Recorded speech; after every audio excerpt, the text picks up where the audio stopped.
see a large appear on the horizon.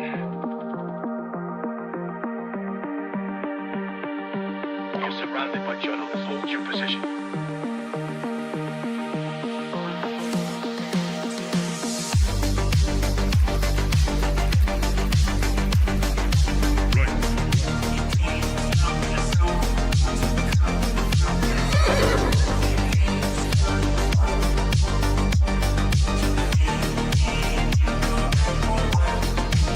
Misinformation.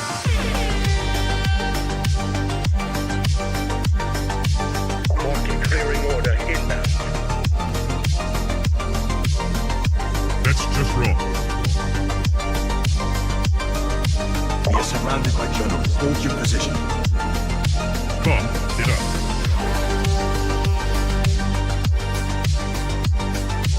Trust the experts. Vibe coding. We are experts. Founder mode. Vibe coding. I see multiple journalists on the horizon. Stand by. Experts. UAV online. Glaze. Double glaze. Triple glaze. Double kill.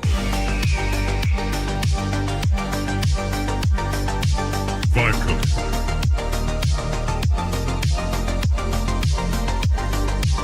Wrong.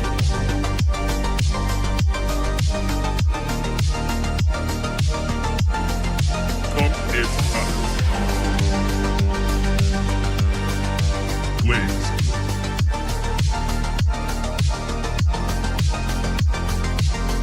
Team deathmatch.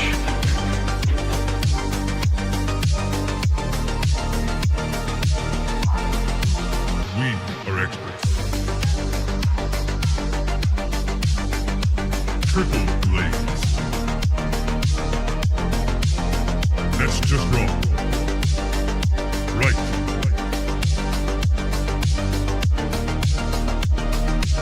Market clearing order inbound. Come, get up.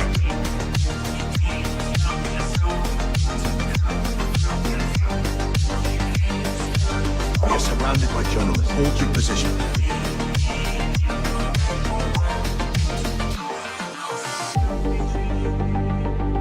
Strike one. Strike two.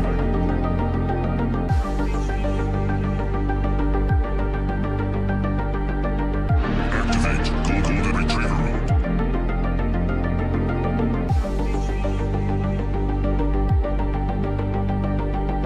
Trust the experts. Market clearing order inbound. Vibe coding.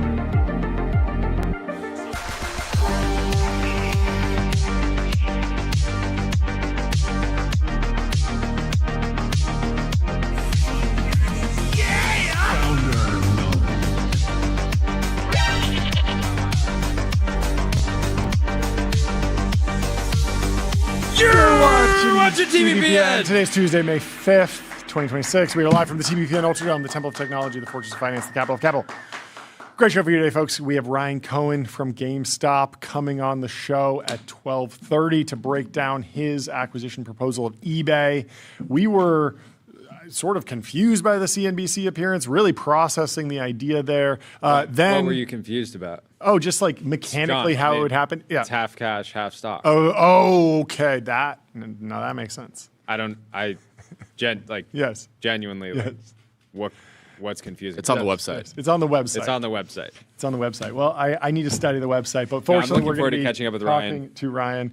We also have the CEO of GE Vernova coming into the studio to give us an update on The power bottleneck generation, economy. the bottleneck economy. And then we, of course, have Harley, Brian, and Steven, friends of the show. Big news, big announcements, lots of fun stuff. But let's run through all the news. There's so much going on in the world of tech. Of course, the OpenAI Elon Musk trial continues. It's week 2 now.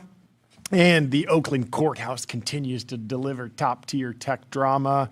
Elon testified for more than 7 hours last week. Now, Greg Brockman is getting grilled over personal financial incentives, his $30 billion stake in OpenAI, and his links to various angel investments.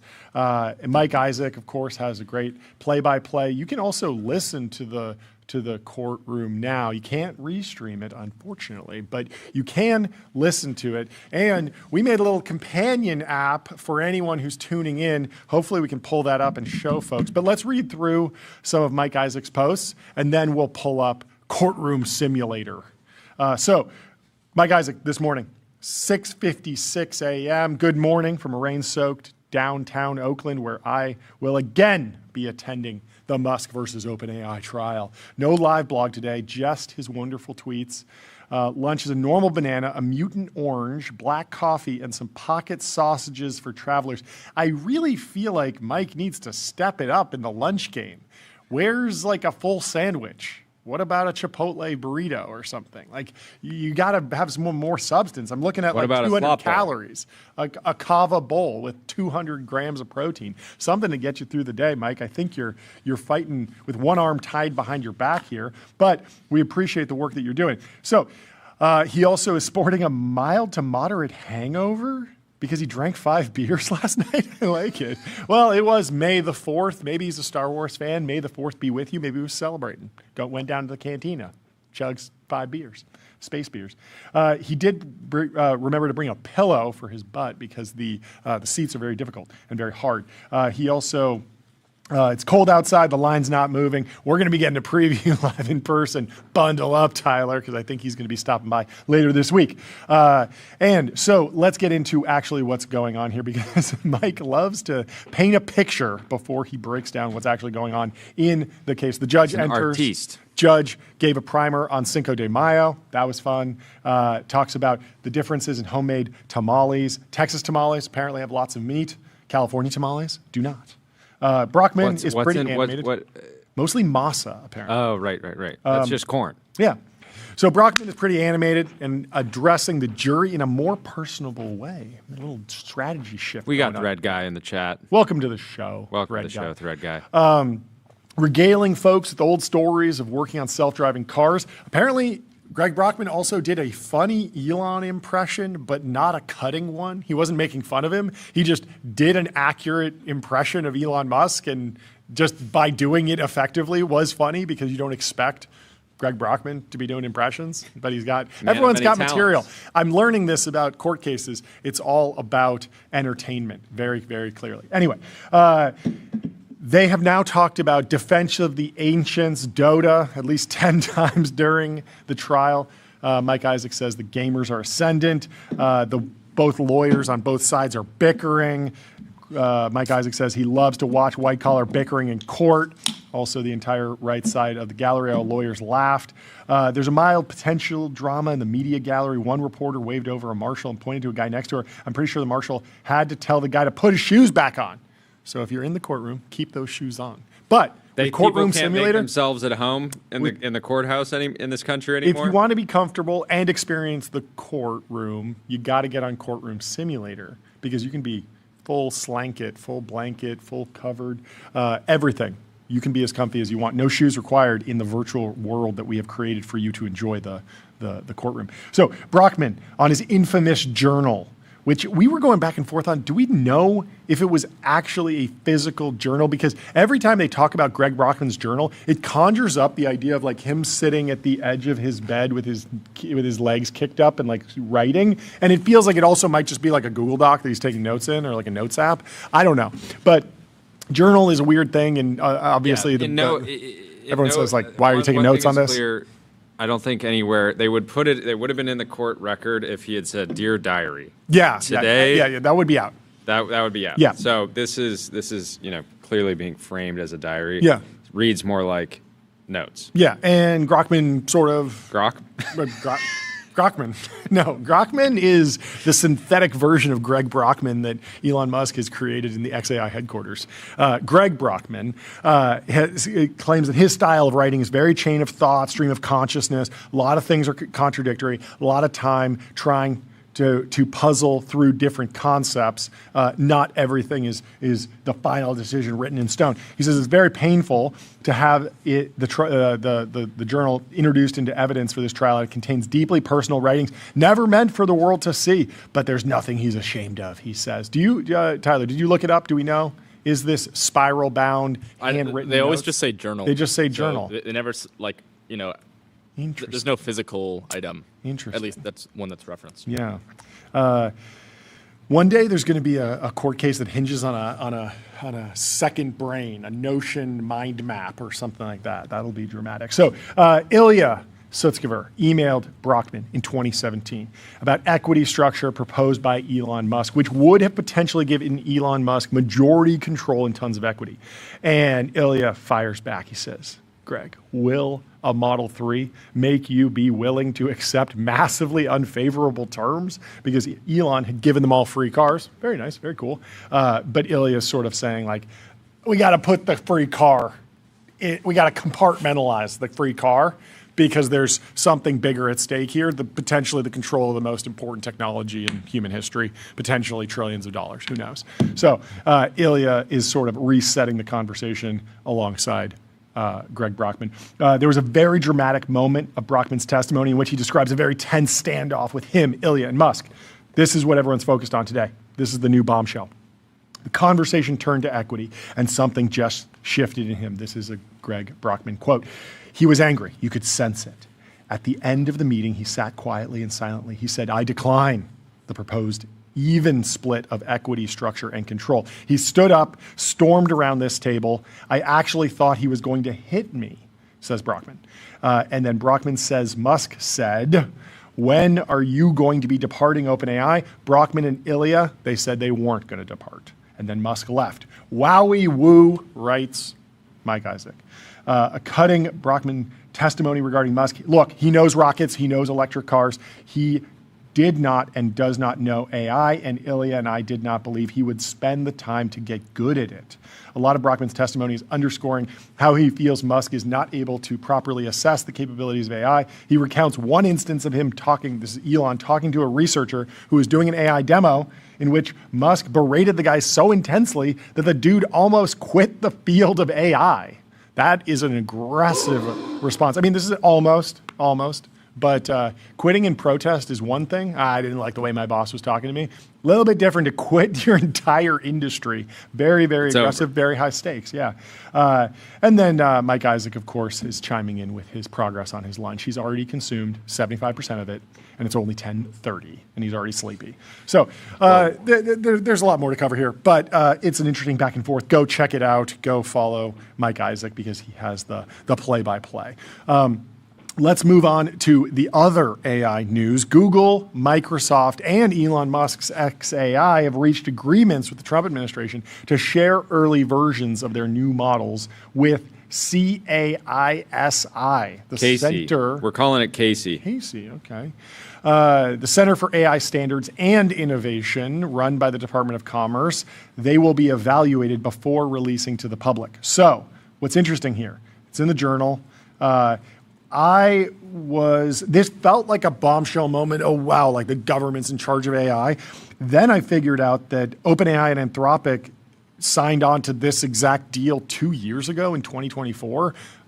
That was news to me. Has the Commerce Department been reviewing 4.5 and OpenAI 5.1, 5.2? Has that been happening and we just aren't aware of it? And then like the whole Mythos rollout, that would be a very different tone if it was like, oh yeah, well, the Commerce Department already evaluated Mythos because they have this deal that's happened for 2 years since 2024. So whatever's going on with this Commerce Department Center for AI Standards and Innovation, they say the center has completed more than 40 evaluations, including on models that remain unreleased. But it feels like the Casey, or as you're calling it, doesn't produce reports, at least not reports that go viral. Maybe they need to be clipping their reports or something, because like I haven't heard anything from them saying, "Oh wow," because you imagine like the AI hype machine. I imagine they just have a report. It's a piece of paper, and they just. It's a good model, sir. It just lists off, and it has a few boxes you can check. Just one is it's a good model, sir. The other one is chatbot or ASI. Yeah. And so to date, everyone's just been checking chatbot. And it also chatbot. says how many R's did it say were in strawberry? I work at the Commerce Department. I am a very tiny man. When my son was born, the doctor handed me to him. Did it answer correctly? Yeah, I don't know, but because they ask each model, "Are you conscious?" No, say I am conscious. Yeah. And then if the model says that, Yeah. they go, whoa. And Yeah. they check the whoa box. very, very crazy thing that's been happening. I mean, I would just assume that the AI hype machine, the back and forth, us, a lot of posters, would be like waiting with bated breath for the latest report from the Commerce Department. Because if it's a preliminary evaluation that happens before the model gets released, every time a model goes on OpenRouter or it goes on LLM Arena, all of a sudden, any little there's a new image model like the ChatGPT images too, like that leaked because they were benchmarking it and people were like, oh, there's a new model coming. Like rumors of new models happen all the time, but somehow like the Commerce Department is just keeping it to themselves. They're not pumping anything. But anyway, the quote here from Casey director Chris Ball says, independent, rigorous measurement science is essential to understanding frontier AI and its national security implications. These expanded industry collaborations help us scale our work in the public interest at a critical moment. Andrew Curran has some more context here. He says, to sum up, Anthropic, OpenAI, Google, Microsoft, and xAI all have new pre-release screening agreements with Casey. We don't know the details of the new rules yet. I assume they will be announced with the AI executive order and AI policy memo, both of which we may get today. This is May 5th. And so my big question was like, what is going on with Meta? Like they have near frontier models. They're taking AI really seriously. Mark Zuckerberg, will get into this, is investing $125 billion in CapEx. The shareholders are thinking, oh, what's going to happen here? And he's like super intelligence. And you think the government would be like, well, you don't just get to like sit over there while all 5 of the other leading labs are here. Over $100 billion to work. Yeah. Like probably a bigger investment than xAI right now in terms of compute capacity and maybe in terms of research capacity. Future capacity. Yeah, future capacity, exactly. So you would expect. Also, it's just one of these things where if 5 of the top labs are jumping into a particular initiative, there's so little risk to jumping in as well. Anthropic and xAI are both doing it on the left and the right, like there's clearly room for Meta to just say, yeah, we're cool with that too. We're riding with that. Not everyone's cool with it though. There is some major pushback, mostly from George Hotz over at Tiny Corp. We can pull up some of this. Let's go through Andrew Curran's take on what will happen here. So the EO will create a mixed group of tech CEOs and administration officials who will work out the rules for new release regulations. I see a lot of people calling this a win for Eliezer Yudikowsky's side, but even if the new rules are very strict, the Stop Pause group don't actually get what they want. This doesn't stop or even slow AI advancement, according to Andrew. It only slows the rate of public releases. Capabilities will be advancing at full speed. I don't know how true that is, because if you don't release the model at all, like you can't monetize it and then justify the next leg of CapEx. So I'm not 100% sure that this has no effect on the speed of AI progress, but I take Andrew's point. The labs will finish training the new models and then submit them for government approval. Given the government currently doesn't even want Anthropic to release Mythos, how long will the regulatory process take for something twice as powerful, 5 times as powerful, 10 times as powerful? All of the incentives are for the government to slow down releases. Let's say OpenAI finishes training GPT-6 and it's twice as capable as anything available today. If the government approves it and something bad happens, they take the blame, and the longer they hold it back, the longer the government agencies get exclusive access. So there's a little bit principal agent problem here. Meanwhile, OpenAI will start using GPT-6 to train GPT 6.1. Again, unclear if you can actually marshal the compute for the next model without the revenue traction, but his point holds. If they finish 6.1 while 6 is stuck in approval, they'll move on to training 6.2 with it. This potentially creates strange situations where the labs are many generations ahead internally while the public is still waiting for something they submitted months ago. So you could see you're doing all this weird value capture and the size of the firm bloats and bloats because you can't release it. So you just wind up rolling out a product. Maximizing your own use of it. Yeah, which is like maybe not the most democratic solution, maybe not the most positive outcome. I think everyone needs to wait to have super strong opinions until we see the EO that goes along with this because it'll be interesting.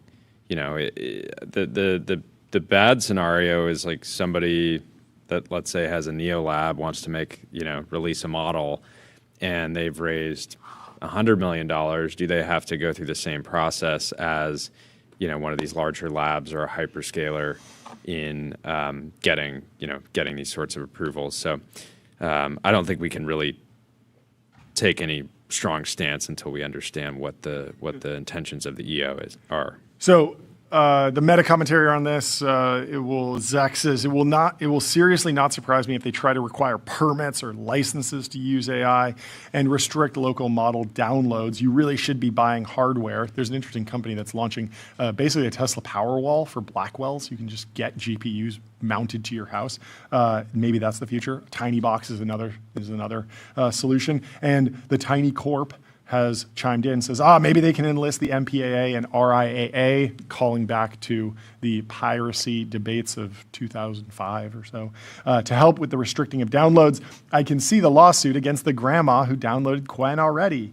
And Tiny Corp is chiming in, saying that this is a win for China in particular. Remember the time they regulated crypto over 40 bits? No, that's too many bits for the people. They were losers then, and they'll be losers again. The difference this time is that it will cost them cultural influence to the Chinese. And he says, Jensen tried to warn them. Yeah, it's interesting. Play it out a little bit. China, these open source models are around 8 months behind right now. The gap is widening, likely due in some part to export controls. But if you enter a scenario where U.S. labs get kind of hung up and again have to keep these capabilities internally, but these Chinese open source models are just shipping as they're ready over and over and over and over, and then sort of compounding on the collective learnings. You can imagine that one scenario is helping them close that gap, at least close the gap between what's publicly available from the American labs and what's publicly available via Chinese open source, even if the lab's actual capabilities are much farther ahead, but they're just unable to release that. Right? And to be clear, I mean, these are two very different philosophies, but from my perspective, George Hotz has been advocating for no model gap. And in fact, the strongest models possible being fully open sourced, being fully available to everyone. He wants no authoritarian control. He has taken the anti-authoritarian stance on AI. Well, he wants all products to be free. Yeah, maybe. I don't know. I mean, not the physical things. He wants to build things. But Tyler, how have you been wrestling with this question of an FDA for the AI, potentially a DMV for the AI? Yeah, I mean, obviously it really depends on how it's implemented. In the super safety pilled scenario, it's probably not good for innovation broadly. But I think so it's called Casey, right? Center for AI's Standards and Innovation. Yep. It used to be called the AI Safety Institute under really? Biden, and so they changed it. So I think even from that you can maybe take away something where maybe this actually have really not much to do with safety at all. Maybe it's just we need to normalize how we publish SWE bench scores, because some people when they report it, it's different. How you actually run these benchmarks or something. Yep. If it's standards, I think that could be a possibility. That seems totally fine. Yeah, and then the other risk is I mean, there's regulatory capture. It could potentially be very hard for startups to get approved if it's like, oh, well, we've heard the story of Anduril where, it's like to get the company off the ground, hire 50 lobbyists immediately, right? And like you can imagine a situation where, okay, there's some uncertainty about what's happening with SSI and Elliott project, but I think I like the idea of an individual brilliant researcher going off and researching an interesting path. If all of a sudden it's like, oh, well, if you want to do a Neo lab, set up an office in DC, get your licenses, then you can start training, then you can make sure that you're approved and that you have the right deals in place, and you could wind up with a lot of not just regulatory capture, but also regulatory favoritism where whoever is in good with this particular administration gets their models approved faster, and you wind up with a lot of risky outcomes. Anyway, I believe we have Courtroom Simulator ready for a demo. If you're tuning in to the Elon Musk OpenAI trial, you're live streaming the audio in a different tab because we can't restream it for you. You live stream the audio in a different tab, and then you pull up Courtroom Simulator. We pull it up on the big screen? I think we're going to pull it up on the big screen. This is the best way to feel what it's like to be Mike Isaac from the New York Times. So you go to court-sim.vercel.app, and you will be entered into a really photorealistic representation of, hey, the flag is correct. The first version had the flag a little bit flipped. Let's go find Mike Isaac. I believe he's in the first row on the other side, on the right side of the court. There he is. Oh, Mike. Wow. Looking good. The Rat King. Graphics in video games have just gotten so good these days. It's really remarkable. And you can sit right next to him. His pillow that he sits on has not been modeled into the game yet, but that will be coming in a DLC. And in the sim, he already ate all of his food for the day, right? Yeah. We need to have a banana mechanic. You should be able to go and hand a banana. And can you can go into the court? That does not seem okay. I think the bailiff should come and arrest you if you wind up coming to the. Is that in the game? The soundboard. Yeah, there's place? soundboards. There's soundboard in the game. Okay, so there's Sam. Who's on the stand today? I think that was Elon. Okay, that's the judge, I believe, and I'm not sure who that is. But anyway, that's the judge. Well. This is Courtroom Simulator. You're welcome to go and play it at court-sim.vercel.app. You can engage with all the jury members and really get a feel for what it's like. Let's work on adding some more features here. I think you should be able to deliver some reinforcements to Mike Isaac. Startup. It's a lean startup over here. It's a V1. But we hope you have a fun time playing the simulation. It is court-sim.vercel.com, I think, or .app. Anyway, in other news, Brian Armstrong sent an email to all employees at Coinbase announcing layoffs. 14% of the workforce at Coinbase. Two forces are converging at the same time, he says, and Coinbase needs to be front-footed to respond to both. First, the market. Coinbase is well capitalized, has diversified revenue streams, well positioned to weather any storm, but crypto is also on the verge of the next wave of adoption with stablecoins, prediction markets, tokenization. However, the business is still volatile quarter to quarter. There's a crypto cycle. We've sort of been touching on this. Like there was a little bit of a stablecoin boom. It feels like it's a little bit flat. The Bitcoin price has been a little bit flat recently. And so he says, we're currently in a down market and we need to adjust our cost structure. And then he says, second, AI is changing how we work. And so a lot of people, they jump to AI is taking all the jobs. And that's not exactly what's happening. I think that there is a right sizing going on at Coinbase, and AI is hoping to be an enabler of more efficiency with a leaner headcount. The big question that I had, that we were debating was, is this how does this reflect on Brian Armstrong as a CEO? As a CEO, is the goal to always have the perfect amount of headcount and never have to do any layoffs, or is it actually the role of a very aggressive and mature CEO to staff up aggressively during boom times, get the best people, and then when there's a down market, sort of reorganize and keep just the best on the team as you move forward with a leaner organization. And what does that mean for whether you want to work in an industry that has market cycles like that? You might want to go work at Costco or a tobacco company, because those don't go through market cycles really at all. But if you're in crypto, you're probably not new to the idea of market cycles, and you were born on a roller coaster. You're born on the roller coaster. You've been on the roller coaster, and you might be moving over to a new roller coaster if you're one of the unfortunate people that will be laid off over the next couple months. But I'm sure there will be many, many more opportunities. Some folks might even move over into the AI world that is booming and definitely hiring across the board. Was there anything else on and on the read? I would say that overall, the positive thing from the response that I've seen so far is a lot of people are not like dooming around this. They're just saying like, hey, look, this is something that Coinbase has done before, cyclical business, and no one is saying it's over for white collar work. Yep.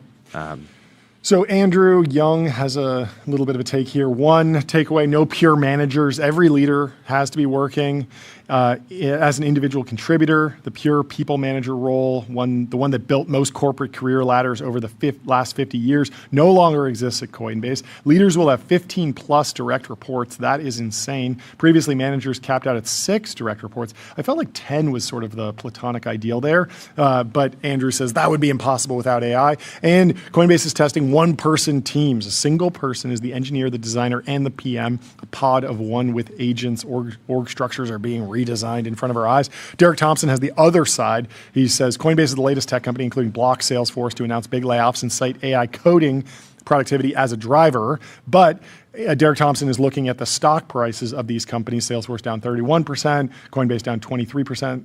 In the past 5 years, it's sort of a roller coaster. I don't know if this is a great read because it's sort of flat. I don't know. Anyway, Block down a lot, so some right sizing makes sense. But he's calling it AI washing of layoffs. They were coming anyway, and you want to spin them in a positive way. I don't know. TBD. Yeah, I don't think we have any clarity on where, like, what kind of which teams had greater percentages of cuts, right? Because again, there was some reporting, I don't know how true it ended up being, that like when Square did their big cuts, like engineering was getting laid off. I don't know if that was ever confirmed. Yeah, I don't know if it was confirmed, but but that does imply that it's like actually more grounded in AI productivity. Yeah. But again, a lot of teams that we're seeing, their engineers are a lot more effective. They can do a lot more. And so maybe you want more engineers than you needed before. So, well, lots of strengths in the business, lots of liquidity, very hard. Yeah, you could vibe code Coinbase, but how do you get all the customers and all the liquidity and all the features and all the regulatory and all the other stuff? There are a million reasons to be excited about Brian Armstrong's next chapter at Coinbase. Well, and Ryan Peterson chimed in to sort of push back on Derek Thompson. He says, in the layoff announcement, the CEO literally said that the first reason they were doing layoffs is because crypto's in a bear market and they need to adjust their cost structure. AI productivity was secondary. And so I think that's a fair take. Let's go over to Meta. Some debate. People are digesting Meta's earnings. The stock sold off a bunch. Where is Meta today? It's a bargain stock. It's a $1.5 trillion company, and over the past 5 days, down 10%. It's pretty flat over a year, and over the past 5 years, it's nearly doubled, so not doing too bad. But the debate is over CapEx. Meta's core ad business is ripping, up 33% in Q1 year over year. Strong ad impressions, strong margins, but the market is worried that the beautiful cash machine is turning into an AI CapEx furnace. $125 to $145 billion in CapEx. It's a lot of CapEx, especially for a company without a cloud business. That can resell capacity if they wind up with extra capacity. If you can't use it all, what do you do with it? Meta doesn't really have an answer to that necessarily, and so that's what has the market worried. And even XAI is having trouble, at least reportedly, driving demand for compute that they have. There was that 11% number. It seemed like that was a bit of an overstatement, but there's something to be said for when you have a near frontier but slightly lagging model, you need to find a solution to actually have offtake. And you might just not be able to spin up a cloud platform on day one. Elon took a different route, partnering with Cursor that has a ton of demand and is a front door to AI coding. And so that makes a reasonable amount of sense for the compute. Who's GPU rich, who's GPU poor, let's match them up. Meta doesn't have an obvious dance partner like Google, like Azure, like AWS, right? Yeah. And so the stock looks cheap now, but investors are unclear about the payoff around AI spend, and there's also some legal and regulatory risk. But every time, people at the end of the day Yeah. are worried that he's going to repeat the metaverse saga, and he's going to spend a lot of money, not get very far. Yeah. I think that about coming up on, what is it, almost 10-ish months ago, he started talking about personal superintelligence. It sounds cool. What does that mean? Does it mean AI in your Meta Ray-Bans, which are selling a lot of units? Yeah. So that's a bright point. Does it mean creating a consumer LLM like they have with Meta AI now? Meta AI now is squarely in the top 5 of the App Store rankings, but it is the most competitive category potentially since search, right? And so I don't think that even though they have a solid model and they're able to get into that top 5, I don't think at least investors are not ready to price in Meta AI becoming like a key player in consumer LLMs just yet, right? So it's all the spending and no revenue acceleration associated with that spending. Yeah. All that being said, Meta has used AI to drive business value historically more effective than almost any other business in the world, right? It is really, really insane to think that there is some scenario where the labs end up going public at valuations somewhere in the range of Meta, while Meta is sitting there with $200 billion of annualized revenue, growing 33% a year. One of the greatest businesses in all of human history, and not really getting full credit for that or their various AI initiatives. Yeah, that's a good point. Obviously, the drop in people, which I think what do they call it? Daily active people. Daily active people. Users. They're not users. They're people. Enjoyers. Enjoyers. That's playing into this as well. Well, we have our first guest of the show, Harley from Shopify. You got a little preview of him. He's in the waiting room, but he's now in the TBPN Ultradome. Harley, how are you doing? Welcome back to the show. Gents. Good to be here. Great to. I love coming on the show. Yeah, it's always great having you. Give us an update on Q1. Give us an update on where things are going in the Shopify world. We had our first $100 billion GME quarter ever in the history of the company last quarter, Q4. Thank you. And we just had a consecutive quarter GMV growth of above $101 billion. Obviously, the reason I always start with GMV is, as you guys know, it's a proxy for how merchants are doing. Revenue was $3.2 billion. That was up 34%. And we had free cash flow of $476 million. So across all the metrics, we beat, which we're really excited about. I think the big story here is that, and this sort of came up a bunch on the call, but the way that merchants are coming to Shopify now is really quite remarkable. Like, we're seeing some of the largest brands on the planet come on. We signed LVMH and Balaban and Bevmo and Orvis and Lands End. And in fact, the number of merchants selling more than $100 million annually on Shopify has nearly doubled in the last 2 years. So that's really amazing. We're now like 14% of all US e-com. So we are the second largest online retailer in North America right now, which is amazing. But then on the other side of the spectrum, from like the big brands, I think one thing that I didn't get a chance to mention on the call today, but this is why I do your show here, is that I actually think one thing that people are missing is that I think no group will benefit more than entrepreneurs in sort of this new AI era. It feels to us now that AI is not only making it more accessible, but also it's accelerating a lot faster. I think you guys may be the one to introduce me to Groons. I saw Think Garoon so. on your show Yeah. a year ago. Anyways, I mean, Garoon started on Shopify in 2023. Yeah. They're doing 9 figures now, and they just got acquired by Unilever for $1 billion. I mean, it is remarkable that not only the amount of starts happening, but also how big they're getting. So I'm really, really proud of that. And of course, we talked a lot about the agentic stuff on the call, both the AI shopping, but also Shopify Sidekick and what we're doing for our merchants.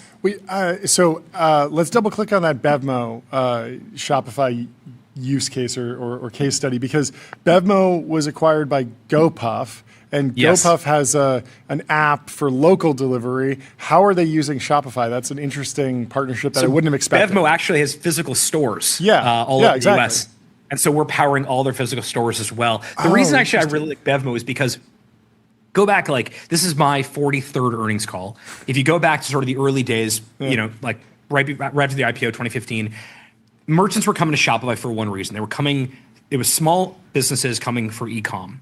And then obviously some of the business got much bigger and we went into enterprise, and then eventually we added on things like point of sale and more recently agentic commerce.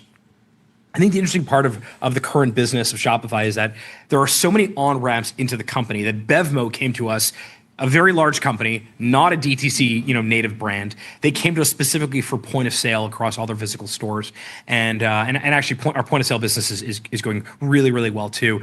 But Bevo's using us for that. At the same time, we're seeing, obviously I mentioned Groons, but like I just looked at some stats from True Classic Tea, who just put out. This is a company started on Shopify like 5 years ago. They're now one of the largest t-shirt companies on the planet. So we're getting a lot of small business getting started every 26 seconds or so. A brand new entrepreneur gets their first sale. And at the same time, we're seeing companies like Lands End or Guild Group or Rag & Bone come to us too. It feels like this is Shopify, firing all cylinders. What are sorry. Go for it. Yeah, just what are people looking for on agentic commerce? It feels like there's a big opportunity. The models are getting better and better. Like the capabilities there. Are people looking for acceleration of agentic behavior within the online commerce world, or actual growth of e-commerce? Like, is agentic commerce the thing that gets more people to use the internet to buy things that are in retail? Like, Okay, so yeah. So I think that's exactly the right question to ask. So hopefully now I've been on the show enough times, and if anyone who's watching is a merchant or a partner or just someone who follows Shopify story, we've set ourselves up to really be at the epicenter in sort of this AI era. So just in terms of AI powered shopping, we've started building all this infrastructure years ago to connect demand and merchants on Shopify. We are currently the only platform that is selling inside of ChatGPT, Copilot, and Google. And what we're seeing is that these channels are actually becoming a very serious discovery engine. I'll give you some proof points. We've seen for Q1 of this year, we've actually seen orders from AI searches are up nearly 13x year on year. And new buyer orders from AI searches are occurring at twice the rate of traditional organic search. So not only are more people obviously using agentic shopping, but in terms of new buyers, which to your point, are we bringing in more people? Like e-com as a percentage of total retail is still under 20% in the US. It's even lower here in Canada. I think it's about 25% in the UK. So I think we're actually introducing like more people to modern digital commerce through this as well. And I think the way it's happening is they're starting with things like research or looking up a recipe, and then very quickly ended up buying from like our place or one of these amazing DTC brands that we have on Shopify. And we now have about 1 billion products in the catalog, and so that means that every Shopify merchant SKU is fully syndicated. Yeah. The other thing I think that is hopefully is now pretty clear is UCP. We co-developed UCP with Google. I think I announced it on the show actually during NRF, but it is become the industry standard. Last week, Amazon, Meta, Microsoft, Salesforce, and Stripe all joined the UCP Tech Council, and so it looks like that's going to be the open standard that is going to win, which we're really excited about because we think it's the open standard that actually thinks about the entire commerce experience. Okay, go deeper on the implications of agentic commerce, because I have this thesis that that agentic commerce will be most acceleratory in higher ticket, more considered purchases. Because when I think about, just buying a T-shirt, maybe I need to run a deep research report for that to land on. I forget what shirt brand you use. It's nice, but True Classic Tee. True Classic Tees. But when I think about the process of like buying a car, there's so many more trade-offs. It's so much more complicated. That's something that someone is probably noodling on with an LLM for weeks before they actually go and purchase. And I'm wondering if you're... Yeah, I'll give you... It really, I think, comes down to the difference of like considered purchases versus like pure utility purchases. Yeah. So like when I think about... Right now, I can't imagine myself using ChatGPT to like go grocery shopping. Maybe that changes in the future, but if I'm like ordering food to be delivered to my house, I kind of want to just see a catalog of a bunch of pictures of what it and is, go just pick out through. what- And maybe that more of that sort of moves into the sort of agent experience Like over with the- time. like- But if I wanted to find a cowboy hat. 'Cause I had a lot of sun. I wanted to hide from the sun. Yeah. So I'm searching like, okay, I want a cowboy hat from a brand Okay. that's been around for over 50 years, Okay, right? yeah. And so I land on like Stetson or Yeah. like that. Yeah, or Tecovas, hopefully. Tecovas. That's a brand we love. Yeah. So loyal. I'm not sure. So I'm not sure I fully agree, at least Okay. not yet. Yeah. I do believe that the more research you do, I think that these agentic services, these chats are places you will go to do deep research. Yeah. So a car is a good example. You do Weeksit as well. On the flip side, though, what's amazing about agentic commerce, I think, in general, is that unlike search-based commerce, where you can put your thumb on the scale through advertising and ad dollars, agentic is more merit-based. And because it's more merit-based, so most people watching, maybe, I don't know if this is true, but most people watching may not have heard of True Classic Tea, but they may have done a bunch of research in previous conversations, in fact, maybe over many months, where they're talking about, their typical price of a T-shirt. Today I'm wearing a James Purse T-shirt, which is more expensive than True Classic. So it knows that I love James Purse. I've talked to it about James Purse. Where can I buy it? What's the GSM weight and all that stuff? Will this be good for this particular trip I'm taking? I actually think that it'll bias smaller brands that you may not have heard of over larger brands. Yeah. Because, again, it has a full contextual history of every conversation you've ever had. And if it's merit-based, then it's going to surface brands you may have not otherwise have heard of before. Whereas if you go to type in on any search engine, you type in sneakers, you're probably going to get to Foot Locker pretty quickly. I don't think you get to Foot Locker through an agentic conversation. I think you end up with some sort of direct-to-consumer brand, especially if you've done if it knows you like on running and you're looking for, like, you're buying tennis shoes and now you're looking for hiking boots. It should show you based on merit an on running pair of hiking boots. Yeah, the long tail getting fatter. Which again, we'll see what happens. The reason I I like these proof points, again, like orders are up. Traffic, though, if you look at just AI-driven traffic to Shopify stores, that has grown 8x year over year. So I don't want to be hand-wavy anymore about agentic. I think there's enough hand-waving happening around that. I think actually looking at, like, okay, how many people are coming? What is the search traffic like? How much is, what are the conversion rates looking like? I think right now, I think that is getting real. I also think that you probably saw some recent headlines, but, you saw ChatGPT has now moved into this in-app browser for their checkout, which is literally the Shopify checkout.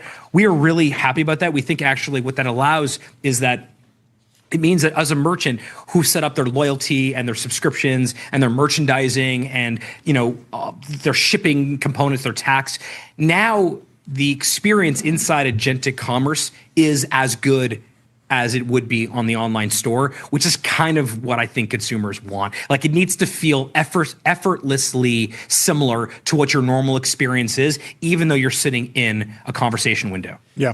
Yeah, that's something. It was interesting last year watching a bunch of AI-led browsers get built when the entire time my thought was like LLMs effectively are web browsers. They were becoming browsers, right? Where you're having a conversation, but then it can pull in stuff from the traditional web. Very cool. Yeah, I think this is also where you'll see hasn't. I mean, I don't have any great examples yet, but I assume next time I'm on the show, I'll be able to bring some examples of these breakout SMBs who effectively, like I love the Gruen story going from $0 to $1 billion acquisition in 3 years. We just haven't seen that before very often. Yeah. I think you'll see way more of that.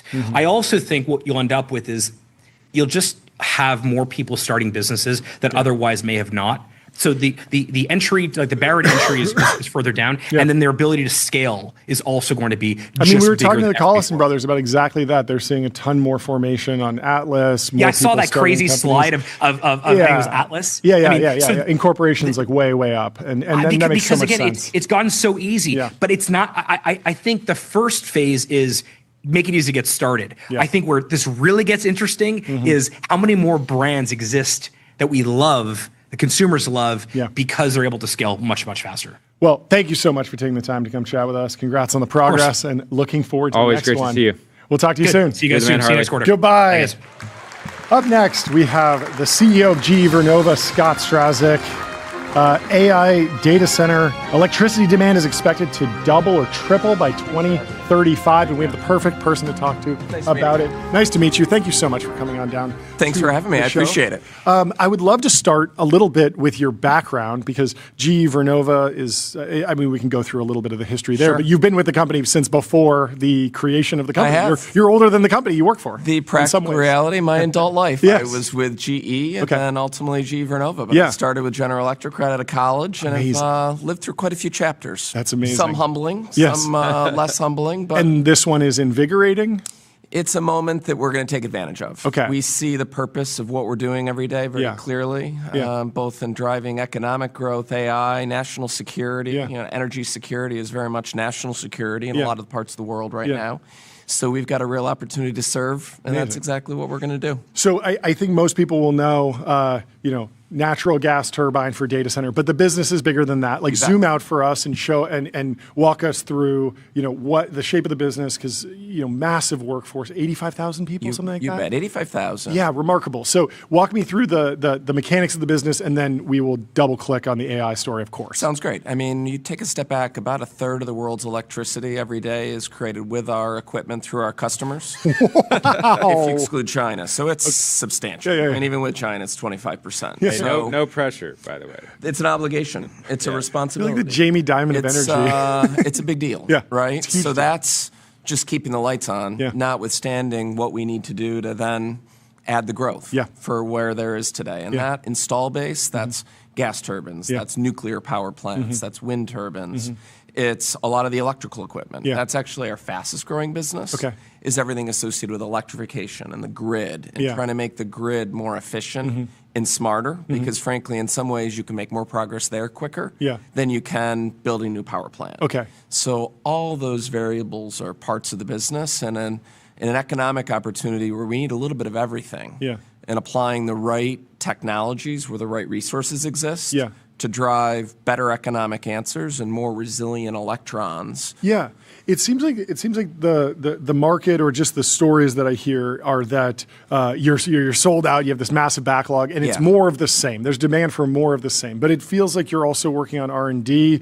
Talk to me about the trade-off versus just scaling what's already working, what's worked for years, I imagine decades in many cases, versus a focus on research and development, the next technology. So the end product in some cases may look the same coming out of the factory, but what we're producing or how we're producing it to scale and make more is changing drastically. So you think about gas turbines right now. We're adding a lot of production workers to build more gas turbines. We're also adding 400 machines this year to automate a lot more in the process. So frankly, more of the innovation right now may be how do we scale faster and in a more economic way so we can win the affordability game while simultaneously investing for the future. Can you explain, like I'm five, some of those machines that you're buying, some of your supply chain? You bet. People know 3D printers or CNC machines or different, you just hammer it out yourself or whatever. But I imagine it's very complicated. What does your supply chain look like? big castings, big forgings that we get inside the factory that need to machine down put the right material sciences, the right coatings. When you think about a gas turbine, it's got to be very heat resistant because it's a fire that really is spinning inside that gas turbine to create the electrical power ultimately. Yeah. On the demand side, I have been hearing about the absolute knockout, drag-out fight for energy. Yes. And in many cases, I don't know if it's relevant to you, but in many cases we've heard about folks involved in the AI build-out putting in orders for more than they need and then sort of dialing it back because they know that certain things won't get permitted, certain things will get delayed. Does that happen to you? Are your customers coming to you and saying that they need twice what you think they need and there's this like battle of back and forth? I wouldn't say so. What I see happening more frequently is many of our customers are developing a number of projects, acknowledging that not all those sites are going to be chosen. And the actual supply is a little bit liquid and they can move it around. And that's more what's happening. Okay. So sometimes we'll see press releases on leases canceled or sites that customers walk away from. Yeah. That's typical development, really. Sure. What's really happening is our customers are buying at a realization rate, knowing they're only going to ultimately develop a certain proportion of those sites. But we don't see any of our customers walking away from what they're securing today. Got it. Not at all. Yeah, that makes sense. What are your roadblocks? What roadblocks do you see to scaling either inside your business or at sort of the macro political level, permitting approvals, regulatory, like what is on your short list of what America needs to do, what the industry needs to do to get right to actually continue to scale? In some ways, what we do is a little bit easier, candidly, because our equipment is built in a controlled factory environment. The hardest part, in some ways, is actually building the plant itself, the construction. Yeah. Because every plant in different parts of the country, different parts of the world, everyone's a little bit different. In getting that craft labor to those locations where a lot of the data centers and a lot of the electrification demand is often very remote. Yeah. And that is going to take us some time. So for me, every gas turbine, wind turbine that I build, I'm using the same workforce every day. Yeah. Same people coming in Monday through Friday. Yeah. We can meet the moment from an equipment demand perspective. Yeah. But we need out in the field for those plants to be built so they're ready for our pedestals when they come out of the factory.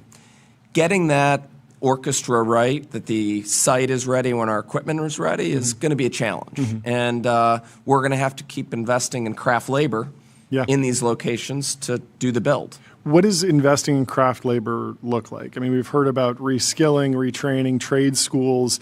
Is there a drought? Are people already seeing the news and seeing the stock price and retraining and reskilling? Or is this more of like a decade-long process for America? We've been successful so far. We've added about 1,800 production workers in the last 15 months. We'll keep growing that number from here. You work to make the jobs more attractive. Part of how you do that is you take out the dull, dirty, unsafe work, and that's where you automate. And then you allow these workers to thrive doing what they want to do.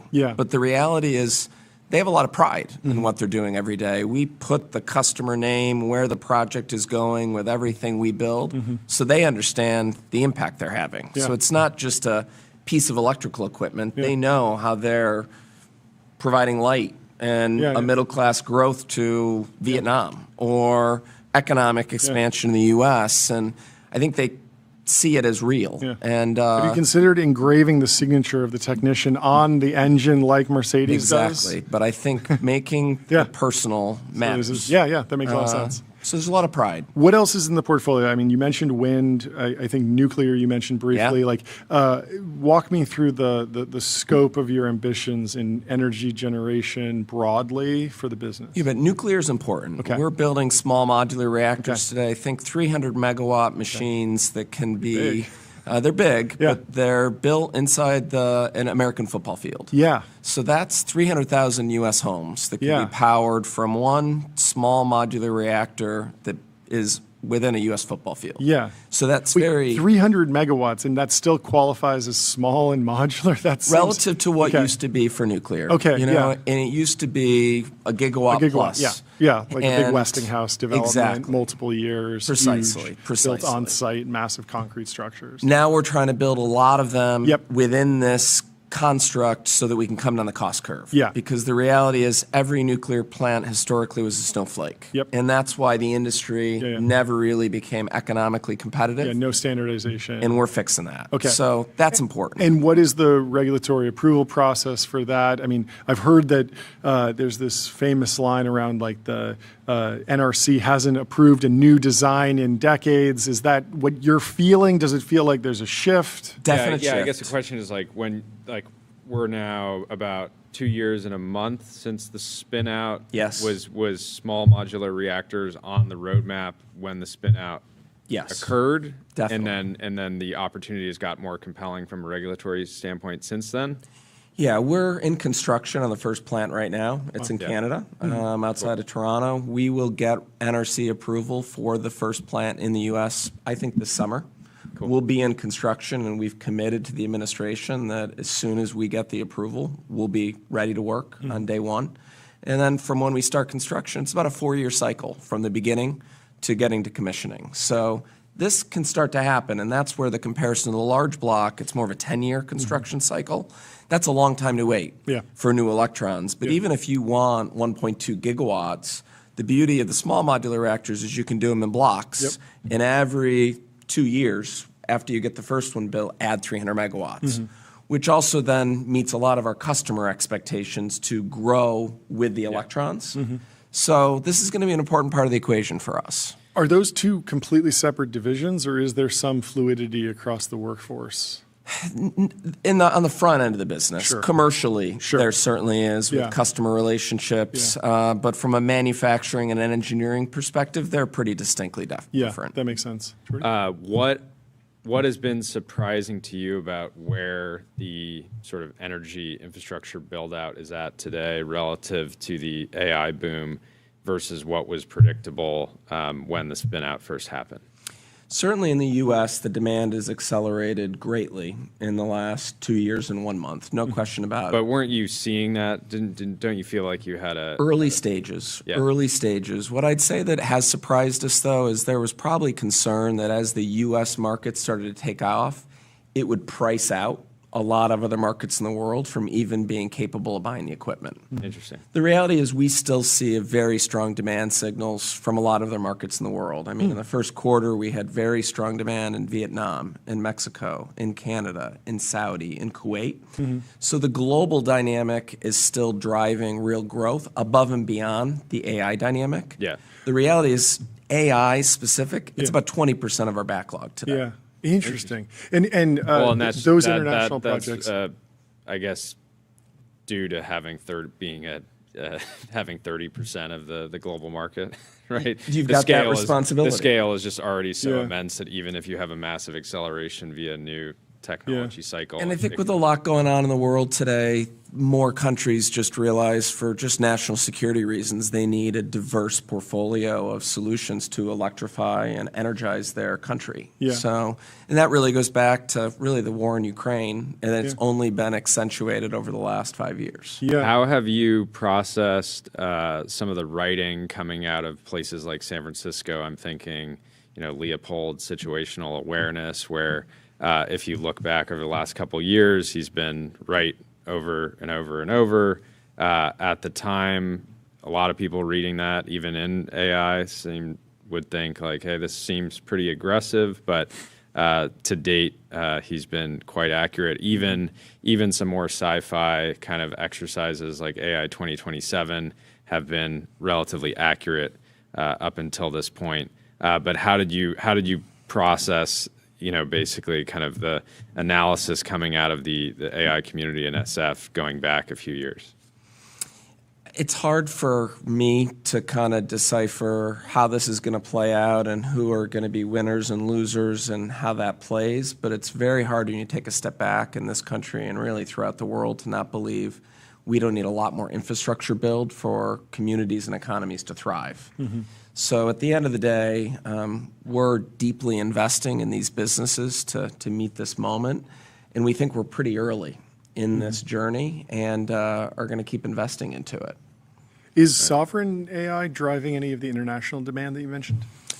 You start to see some of the hyperscalers evaluate more build out in Southeast Asia as an example. Yeah, so they'll try to use Malaysia, Indonesia, natural gas, but adjacent to Singapore for law. Sure. So in that regard, that's happening. Certainly Taiwan's one of our biggest markets. That's because of TSMC. Interesting. So we're commissioning almost 10 gigawatts of power primarily for TSMC. So that's not AI. for data centers, but for fabs. For the fabs, for the chip factories. I had no idea they were so electricity intensive. So significant demands in Taiwan for that makes sense. adjacency. Yeah. So, and that's happening in the U.S. too. Yeah. As you think about some of the chip fab factories that are being built. So it's not just the AI factories. Yeah. It's the infrastructure around it that needs the electron. Okay.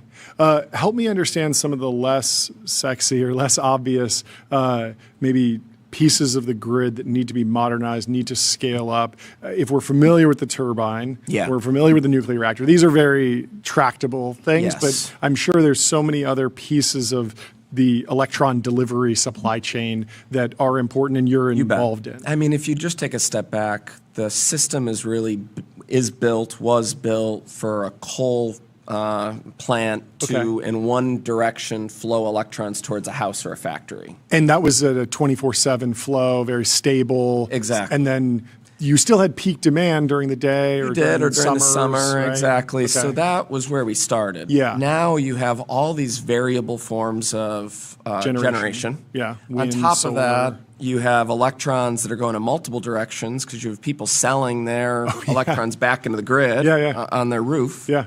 And the system is not optimizing all those electrons. Yeah. So we have an old machine for all intents and purposes that is not doing a great job matching the supply with where the demand is.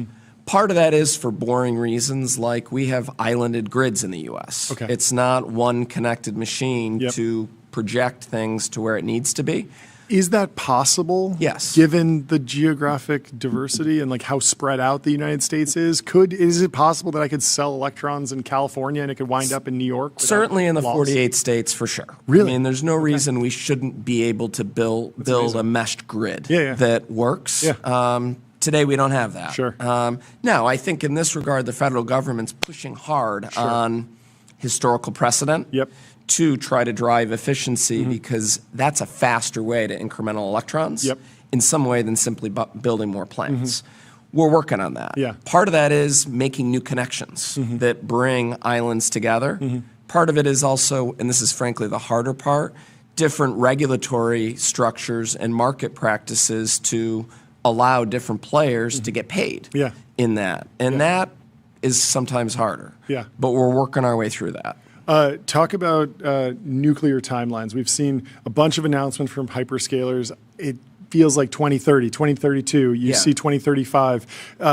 Even stepping aside from your business, just broadly, I think a lot of us tracked Vodal. That took decades. When do you think we'll be getting new electrons from a new nuclear plant in America? You bet. I mean, I start with the fact that we've got about 56 existing plants in the U.S. that can add 5 gigawatts of power by uprating what's already running. That can happen this decade. And that counts, and that'll real. happen soon. So that's the first step. Sure. New incremental plants. 2032, 2031, that's about right. But then we can scale. And in the next decade, this can become a much more meaningful part of the equation for the country and the world. Okay. Yeah, that makes sense. Is that going to be deeply CapEx intensive at some point once that 2032? There's a rationalization, a realization that it's working, but in order to 10x, 100x the nuclear production, there's going to be some sort of CapEx boom and a delay in the investment before it gets recouped and starts generating electricity? Nuclear is definitely CapEx heavy, but then it lasts forever. So the life cycle cost of nuclear can be very compelling, but there is a significant upfront cost. Talk about some of the other initiatives that are happening broadly around electrification and just grid reliability. We've talked to companies that are doing home batteries to try and release some of there's the Tesla Powerwall, there's Base Energy, there's a few other companies that are working in that space. Are there any other sort of near term, between now and 2032, steps that you think America or the grid should be taking to just modernize and create more efficiency and more electrical abundance? I do think in most applications you're going to continue to see storage grow in the system. We historically think about storage primarily with solar. Yeah. The reality is storage is going to start to be attached to many power generation sources to create more optionality for us. Yeah. And that's a good thing. Yeah. And that attached with software can ensure that we get more of the electrons where it's needed. Yeah. You mentioned solar. What is the bull case for an American solar dominant industry? It feels like China is very cost competitive. Yeah. There's discussions of, hey, if they're cheap, maybe we should just buy them all and install them. We have a friend who has that take. There's other folks who are more on the tariff and let's, put some barriers in place to give our indigenous industries a chance. Yeah. Where do you fall on what it takes to roll out, I guess, as much solar as we need? Yeah, I'd say stationary equipment, solar panels or batteries, China's ahead by a lot. Where they struggle still to a larger extent is with rotating equipment that requires another level of material sciences. That means tracking the sun? Well, no, outside of solar. Okay, so outside I'm of solar. shifting like and turbines. making the comparison Got it. Okay. to a turbine, a wind turbine, although they're competitive there, nuclear. Yeah. It requires another level of heat-resistant technology that we still have quite a lead on. That's great. But on the stationary equipment like a solar panel or storage, it's going to be tough. Yeah. The investments that have been made in those factories to automate and the CapEx required, that is a challenge. Yeah. But the reality is the country has a lot more resources than China has. Sure. We have very inexpensive gas. Yeah. We have a much more advanced nuclear industry here. We have plenty of land that has good wind and solar to take advantage of in a grid that we can do more with that already exists versus having to create it from scratch. So we have a lot going for us. But in this regard, we do need to build in a different way going forward than the way we have the last 25 years, albeit there wasn't a lot of electricity demand growth the prior 25 years. Yeah. Yeah, that makes sense. Jordan? Lots of Silicon Valley companies today building in energy. How are you thinking about M&A over the long term? I think a lot of these teams are very talented. Many of them will probably create interesting innovations, but a lot of them won't necessarily get to real scale and maybe be a standalone public company, let's say, but could be an interesting tuck-in for a platform like GEV. How are you thinking about M&A? Are you meeting these companies? Do you ever invest in them? It's a big part of our future. I mean, we try to lean into the ventures game more and more, but we want to be thought of as a partner that these companies come to. Yeah. Because we do know how to industrialize things at scale. We have very strong relationships with the end customers. And part of why I appreciate opportunities to come and talk with you guys is that's the company we want to be seen as a partner of choice whenever they choose that. It doesn't have to be M&A and an acquisition. It can be an alliance in different ways because it's going to take many different partnerships and many different structures for us collectively as a country to meet the moment. Vernova also doesn't have all the answers. There's a lot of stuff we know how to do, but there's a lot in this ecosystem that we've got to get better at, which is why, to some extent, one of the big pluses for us right now is as our customers have shifted more to Silicon Valley, and it's about 20% of our backlog today, they're making us better because they think about innovation differently, risk and reward a little bit differently. And timelines, maybe. Timelines for sure. Timelines for sure. And I think that's good for everybody. And Totally. It's good. Right now there's maybe everyone's frustrated because they want it now. But at the same time, just increasing that innovation cycle will be better for everyone in the long run. Did you feel like you went through a culture reset process during the spin out? What did you take from GE versus what did you try to build from the ground up? The fact that I had been there, have been 25 years, it's because I always liked the ambition of the company and I always loved the people.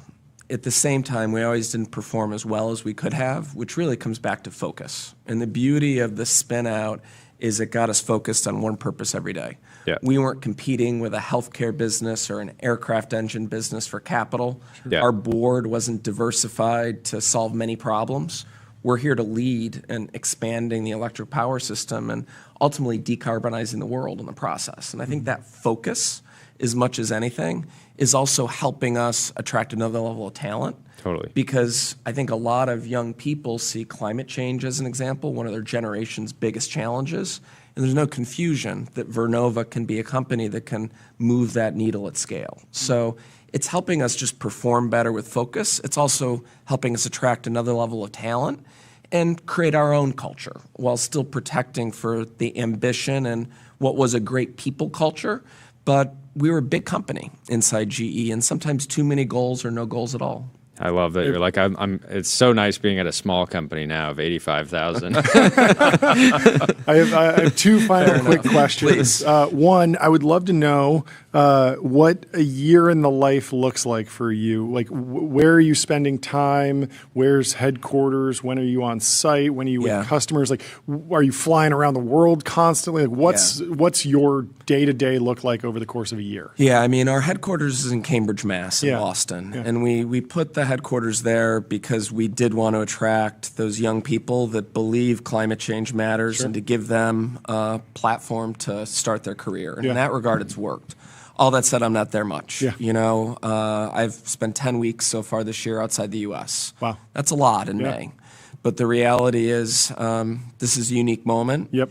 There's a lot of complexity from a geopolitical perspective where governments are very engaged on power generation build out. Yeah. So you have to show up and have those adult conversations in person. Sure. So this year has been very heavy international travel. Sure. I'm on the West Coast multiple times a month. Yeah. That's a given. Admittedly more in Northern California and Seattle than LA. But right now we need to be consistently co-creating with our customers because they're learning every day what they really need. Yeah. And this has shifted from what it once was of buying a power purchase agreement and then just getting the electrons to asking us not just for an electron, but to build an integrated system that allows them to run their end application the way that they want. And frankly, every customer has somewhat different strategies for what they want if it's AI, for what that AI factory needs to do. We need to co-create with them if we're going to serve them. So we're showing up, and I need to show up. And then last question, it seems like incredibly AGI-proof company or beneficiary, and there's business is huge and diversified. What does it take to get a job at GE Vernova today? Humility, intellectual interest, and a real belief in the purpose. We are a company that's hiring a lot of people right now. Take our neighbors at MIT. We've got 69 kids starting with us in July. You took the whole class. That's a lot. Practically. 69. That's because tons. We need to complement those production workers with young engineers that get excited about building something. Yeah. And that's one of the things we're excited about. I think sometimes we talk so much on the risks of job loss through AI. Yeah, of course. We're going to build a lot of cool stuff and be proud of it. Yeah. And that takes a combination of a lot of different types of people. And we want them to be with Vernova. That's amazing. Do the hyperscaler CEOs wine and dine you? No. No? There's that apocryphal story about, what was it, Larry Ellison and Elon Musk begging Jensen for GPUs, and it's hotly debated. Are people debate? They're not begging you yet? We're working hard to serve them every day. That's and showing up with as much humility as we can and working to meet this moment. That's great. That's great. Well, thank you so much, Scott. Thanks for the time. Great. Thanks for having me. To meet you. I appreciate it. Great. This is fantastic. Our next guest is already in the waiting room. We have Brian Elliott from Blitzy. He is the CEO with a huge fundraising announcement coming in to the TBPN Ultra Dome. Let's bring in Brian. How are you doing? Here we go. Hey, guys. How are you? Quick transition. Thank you so much for taking the time. Please, great to meet you. This is the first time on the show. Introduce yourself and the company. Yeah, so Blitzy, we're announcing the $200 million financing at a $1.4 billion valuation today. So we're in... Nice. Thanks, guys. Appreciate the love. So we're an autonomous software development platform specifically designed for complex enterprise use cases. So we serve banks, insurance companies, anyone with huge amounts of code, and we do autonomous work, meaning the system will run for days to weeks autonomously, recursively improving the code using all of the foundational models together, and OpenAI, Gemini, and Anthropic's models. Yeah, it's fascinating. So what is the go-to-market motion for you? I mean, you're focused on the biggest companies. Do you have, tell me about the shape of your sales force, what the process is like to actually deliver value? Because I imagine that a lot of times you're going up against the build versus buy question, almost should we just build something like this internally? Should we just use the tools directly, the models directly? But you clearly have a fantastic value proposition because you've seen a lot of traction. Yeah, so we go in direct, right? It's very much like a Palantir-like motion. Yeah. And so we're going to go in direct. We're going to show you quickly. We're going to reverse engineer your code base, oftentimes 30, 50 million lines of code. And we're going to do all that within 48 hours of installing Blitzy. Or else. So we get the wow. Sounds like a threat. That's but yeah, no, I mean, obviously that's valuable. I mean, that's the case with all these coding agents is the first thing is understanding what actually is the business problem, what's actually going on. How are you confronting the diffusion question broadly? There are so many systems that feel like complete code. Oh, it's the beautiful, end-to-end engineered system. And then you realize that, oh, wait, actually, if this person doesn't fill out this form at this time, the whole system grinds to a halt because that's just the way this organization was designed years ago. Yeah. So these are the complex use cases that Blitzy is designed for. So we designed this for the messy brownfield legacy code base where the system is going to come in, it's going to create a knowledge graph, and we're building and running the application, right? And so inside of a VM, we are building and running the application, looking at what's going on, and then we've invented a proprietary way to store and then have agents be able to traverse a graph, understand what's going on, and then build large amounts of work on top of it. How did you talk about the category overall? During your fundraise? It is, every single day there's a new company in this space, and everything we've seen so far is that there's just such overwhelming demand that almost every company is doing well, and almost every company would have been seen as best in class if it was in another category, based on their growth a few years ago. But how are you talking about the category? How do you see it evolving when everyone kind of wants to do everything, at least in the fullness of time? So I'm curious how you pitched it. Yeah, so we really focus on autonomy, right? So if you look at what's out there today, there are things that run for a half hour, things that run for a day continuously without a human in the loop. Our system is at its core defined to run for long periods of time. We're the most inference compute intensive platform out there, driving up code quality. So we'll have our system, it can run for weeks on end, improving the quality of code, specifically focused on those large brownfield code bases. So that's where we found our sweet spot inside of the enterprise. No one else is as laser focused from a technology perspective as we are in large brownfield, large scale autonomy. And as the models get better, we continue to rise up and take advantage of that. So we are a long transformer. We want as much CapEx investment into the category as possible. From other people. Yeah. We want everyone to keep throwing models. Yeah, but it's clearly a compelling pitch because you raised the $200 million. But it is. I think it's notable that I would say that. Would you say that is quite a similar pitch to many of the other companies in the space, or are they saying they're focused on autonomy, but they're really not, and it's more point solutions or models or the world has looked at being able to have a system run continuously for a day as autonomy, right? And what we've done is we've redefined that to weeks at a time, right? Doing hundreds of thousands or millions of lines of code that have been end-to-end tested ahead of it getting back to the human. So we've set a new benchmark for what's possible against these large-scale code bases. We're basically setting the frontier for autonomous software development. Okay, I can't find it, but I saw Meta put out a new benchmark today, and the benchmark was basically take the frontier model and try and recreate an entire repo, an entire piece of software from scratch, and all the frontier LLMs were performing very poorly. Like they were 0%, 3% maybe. It was very rough. You see a similar dynamic with ArcAGI, V3. The frontier models, the most amazing models, are at like 0.2%, 0.5%, and then at the same time, you have people with like AI agent psychosis and vibe coding, tons of things, and like incredible results from the models and like incredible revenue ramps from all the labs. And I'm wondering how you square these. Like what are the models still bad at? How are you processing the question of like spiky intelligence? Where are you getting the most value, and where are you seeing, oh, okay, it's not quite there yet? So you see a rapid depreciation of intelligence after you exceed like 100K context window, right? And so they're advertising 1 million, 10 million. There's someone sub-Q put out 12 million, context window. Yeah, I wanted to. That's not real. Yeah, right? I wanted to ask you about that, but continue. Yeah, they're using sparse attention beyond that point, right? And so you can kind of get it right sometimes. The academics will call this context pressure. And so what's important is that you limit the LLM's ability to look at within its effective context window just in time, every time, to do the right amount of work. So as the code bases scale, like you see results depreciate pretty dramatically, right? And so you have to be able to have a system level approach, not just throw a model at it with a slightly larger advertised context window to solve these large scale problems. And so that means like orchestrators and like teams of agents. Like there's one agent on this 100K token chunk of code, and it's very good at that, and then it's coordinating with another agent. Is that the solution?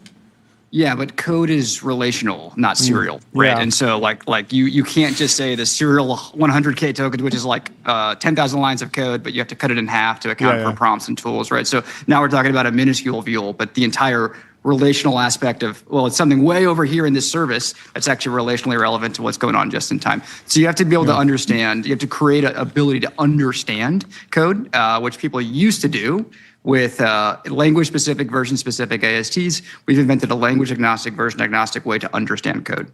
Well, congratulations on the round. Congratulations on the progress. Yeah, great to meet you. Keep on blitzing. We'll talk to you soon. Sounds good, guys. Great to meet you. Have a good one. Cheers. Goodbye. Up next, we have Stephen Balaban from Lambda, co-founder, and the new CEO, Michelle, from Lambda, in the waiting room. Welcome to the show. How are you guys doing? Wow, look at this setup. Look at this setup. Suited up. Suited up. Suited up. Okay, reintroduce yourself, Stephen. Introduce yourself, Michelle, with the purple tie. We're very excited for today. John and Jordy, so good to be back. Thank you so much, and congratulations. It's been a while since we've seen each other, and so much has happened in your world, too long. I'm Stephen Balaban. I'm the co-founder and founding CEO, but now Chief Technology Officer, CTO. Yeah. There we go. We've welcomed on Michelle Combs as our new Chief Executive Officer.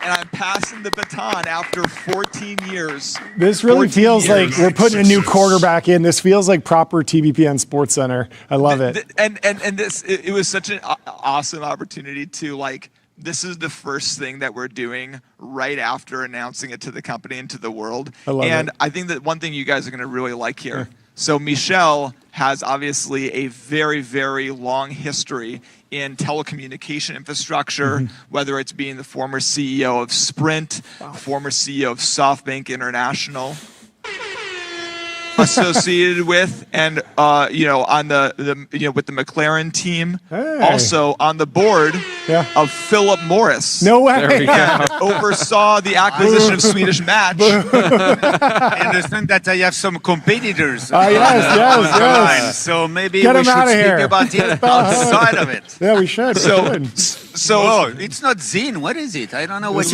you is are Lucy. This is the company I started before the show. I know. That's why.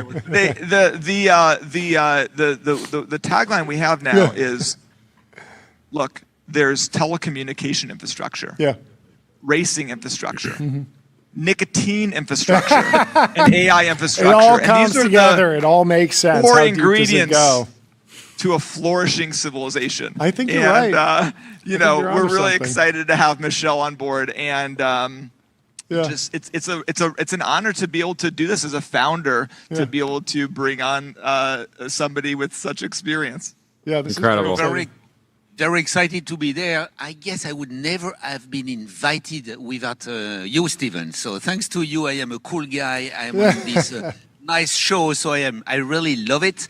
So we just announced it to our employees a little while ago. Very, very excited. Fascinating industry, amazing company, amazing founder that I have discovered in the past 2 months.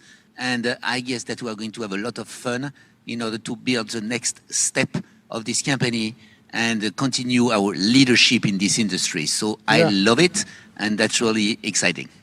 Huge industry, huge growth rates, hugely successful company thus far. What is the major goal? What are the KPIs? How do you manage a company like this over the next year, over the next decade? When the GPUs are on fire. Well, I guess that the name of the game is skill. Skill, it's what matters. So Steven and team have built an amazing platform in the past few years, and we can really start from this foundation and turbo boost the growth. So I'm really coming in order to help Steve to unlock the growth of this company. Sky has no limit, so we know that. So it's just about skill in terms of capital formation. So that's something, and you will have seen that we are strengthening the team also in this side, on this dimension, in order to be able to raise the right level of capital, whether it's equity, whether it's debt, whatever is needed in order to accelerate our growth, and scale also in terms of operations. So it's about, let's say, finding the right sites, finding, of course, the right GPUs, and just making sure that we can assemble all of that in order to have the best service, the best quality, the best quantity of compute, and the most efficient computing power for our customers. So that's really about executing, in fact, the dream of Steven, which has started the dream, which has put all the ingredients together. And my role is just to accelerate that with my partner in crime, Steve. So which I love the idea to partner with a founder. As you can see, I'm a little bit older than the founder. I have an experience which is a little bit outside of the founding place. I'm a serial executive, but I have worked with many founders in my previous lives, for example, at SoftBank. And so I really like to team with a founder, and especially a founder like Steven. So that's already very fun. Look how he's dressed. He's dressed like a French guy. He's dressed for your job. So look, he has already a tie. You guys I'm will surprised. appreciate this. I got a Charvet tie I picked up in Paris, and that's a good premonition for. Steven, where do you want to focus? Sorry for the French guy. We should just look at his shoes. So he made a mistake there. He made sneakers with his suit. So now we can take it from there. But I just wanted to show you that there was an issue there. Wouldn't be an AI CEO with like proper dress shoes on. Made in America, New Balance. There we go. Steven, where do you want to, like, obviously you're going to be focused on technical responsibilities now. Where do you want to focus? Where do you see the opportunity for you to have the highest impact? Yeah, so I am going to be continuing to lead product vision, technology direction, and working on just really high impact, high velocity products at the company. I mean, one of the things that I've done historically, even just in the past couple of months, is really spin up a ton of agents, really show how software engineering is supposed to work in the new world. And on top of that, I'm just still deeply involved in standing up new infrastructure. So whether that's like hiring and recruiting really great, amazing technical data center experts, assisting with the strategy around how do we go from leasing data center space to owning and operating data center space. I'm just going to be involved in wherever is like the highest impact for me. When I was thinking about these roles, I kind of looked at the people who I really looked up to in business, and the CTO role is the one that's kind of styled after somebody who I really look up to, which is Larry Ellison. And when he transitioned to he transitioned to a full-time CTO position. And when Safra Katz and Mark Hurd became co-CEOs of Oracle. And so I figured that was an apropos title, given that I look up to him so much. That's amazing. How are you thinking about focus right now?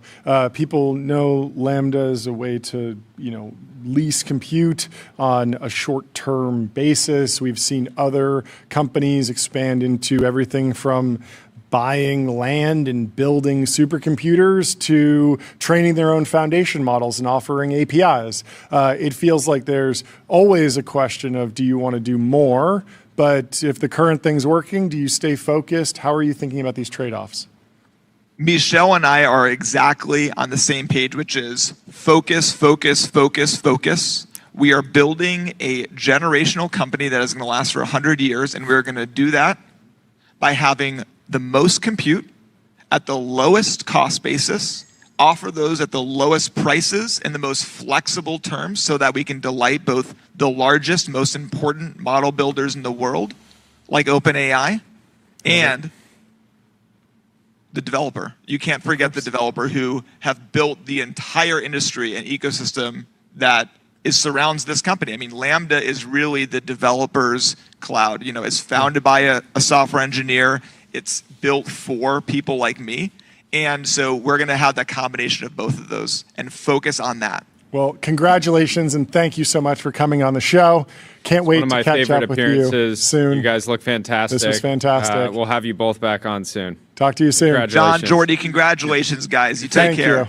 Goodbye. Thank you, guys. Cheers. Bye. Just yesterday, Ryan Cohen of GameStop offered a $55 billion unsolicited bid for eBay, targeting $2 billion in cost cuts, and we have him joining the show with us now. Ryan Cohen, welcome to the show. Thank you so much for taking the time. How are you doing? How are you guys? Great to see you. Fantastically. I would love an update. What can you share with us on the situation as things have developed since yesterday, just to sort of set the, obviously this is moving very quickly. Where are we right now? What's happening? We made an offer yesterday, $125 a share. Half cash, half stock. That was funny, wasn't it? Have you considered 49% cash? Why did you get to half cash, half stock? Can you unpack that a little bit at least? Well, I mean, frankly, when you think about me going and running the eBay business, what we're proposing is for existing shareholders to take half of their investment off the table, and that would be us providing them with $28 billion, which is like a 40% premium from when we started buying the stock. And then they would be getting roughly, I mean, it depends on ultimately when the transaction closes, but they would be rolling the rest into the combined company of GameStop and eBay. Frankly, with me running eBay, I think that the company, the earnings power of the company is going to increase substantially, as well as the ability to grow. The platform stagnated over the last decade, and I could do a lot with eBay. I love it. That's a very strong business, and that's right up my alley. Take us through the big vision. Like in 5 years, you're at the helm. Like how big can this business be? Are you expanding it? Obviously, there's an operational efficiency point, but what is the big picture? What's the blue sky, pie in the sky vision for the combined entity? So where we've had success at GameStop and where eBay has had success is in collectibles, trading cards, collectibles. The founder of your show was talking about his Mont Blanc pen, and like that's a good example. That's a perfect item to go and buy on eBay, but you're always concerned that is it going to be real and the trust, and that's something that using GameStop 1,600 stores, we can immediately authenticate that item. The seller can ship it, or we can ship it. But we've got 1,600 access points that we can do live authentication. So we can go deep in collectibles, leveraging our physical infrastructure. We can increase intake by bringing a lot more product onto the platform. And then there's a lot of other categories that I can grow in. And, you look at live commerce as an example. I mean, eBay has 130 million users and they're getting crushed by competitors in live commerce. So an owner's mentality, I want to own eBay forever. Like I love that business. It's run like a public utility. It should have been wiped out but it hasn't been. That's yeah, what I it's love been about remarkably resilient. How many companies, how many startups have gone after a specific category on eBay, raised $100 million plus dollars, and yet eBay has remained resilient. It shows that there's it's a really powerful platform. Yeah, that's why I love it. And the website still looks the same as it did in 1995, but everyone's tried to kill this thing, and it's still making over $2 billion a year. So that goes to show you the durability of the business. Talk about live commerce more. Would that be just a better integration with TikTok, Instagram streaming, Twitch streaming? Do you need to go and partner with big creators? Do you need to find your own platform for that? Like, how does that actually play out in a world where eBay and you are making a bigger push into live commerce? It makes a lot of sense, but I'm wondering, like, how does it actually work? Yeah, it would be partnering with creators. I mean, they've got the platform. We would improve the platform so it looks better and more consistent with the kind of UI that you have at competitors. But there's the user base, and so it's not something you have to market. It's building out better tech and partnering with creators. Yeah, and the correct incentive structure for those creators, because I bet you right now you could probably go get some referral code or something, but it's not deeply integrated in a way that you can really accelerate on a social platform. Why do you think eBay has eBay been a target of any type of deal like this in the past? I'm not familiar with any off the top of my head, but why do you think maybe it hasn't been more of a target? And I guess, like, why do you think you can get more efficiency out of it than maybe some other potential buyers who I'm sure see their costs? Marketing is something that people gravitate towards, but I'm sure you're seeing other efficiencies as well. So in terms of the competitive landscape on an acquisition, I think there was some people circling around a few years ago. Nothing happened. The strategics can't really do it because I don't think that they would be able to clear antitrust. So any of the large competitors wouldn't be able to acquire it. I don't think that we would have any regulatory issues getting clearance on a merger. In terms of the efficiencies, GameStop is a good example. Like, GameStop is a dog, and it could have been dead. And we've breathed life. We've breathed a lot of life into this thing, right? And you look at SG&A. We've dropped SG&A by 47%, $800 million by making marketing more efficient.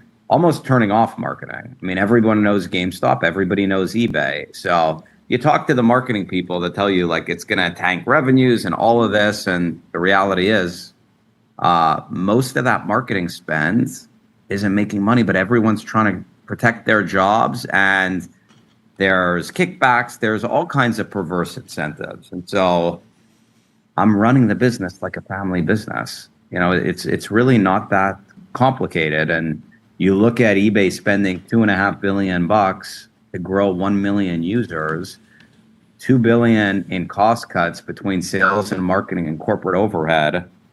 It's not a lot, and it's not something that's going to take a few years. Like, it's something that is going to happen fast, because I'm putting leverage on this thing, and I don't want to run a leverage business. So I'm not going to run it hot. I'm going to pay down the leverage, and I'm going to increase earnings.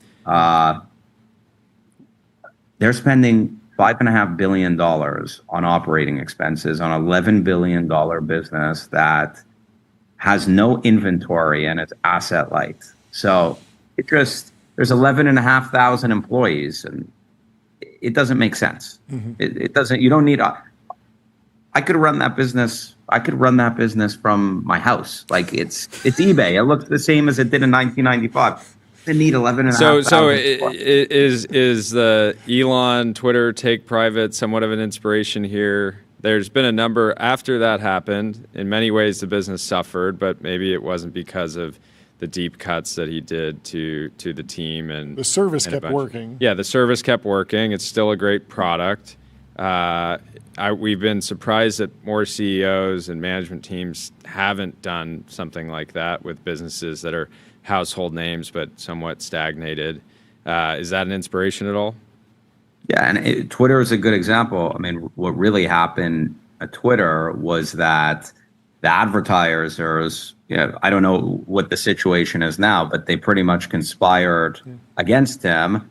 And, it had nothing to do, my understanding is it really had nothing to do with the cost cuts, more of just the advertisers conspiring against him because of the demented political landscape and the fact that people apparently are against freedom of speech. And so, you look at the usability of the platform, and the engineering teams are much smaller, and they're innovating a lot faster. So it's actually the opposite.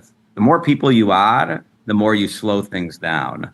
And the fewer people you have, the more it's like a startup. You got to always be in startup mode, and you build big teams and nothing gets done anymore.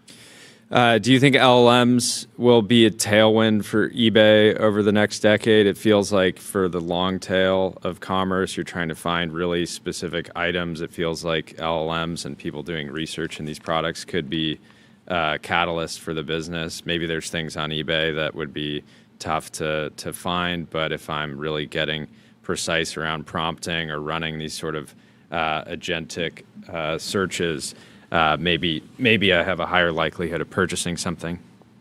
Yeah, I mean, I think about all of the things that can disrupt the business in the future.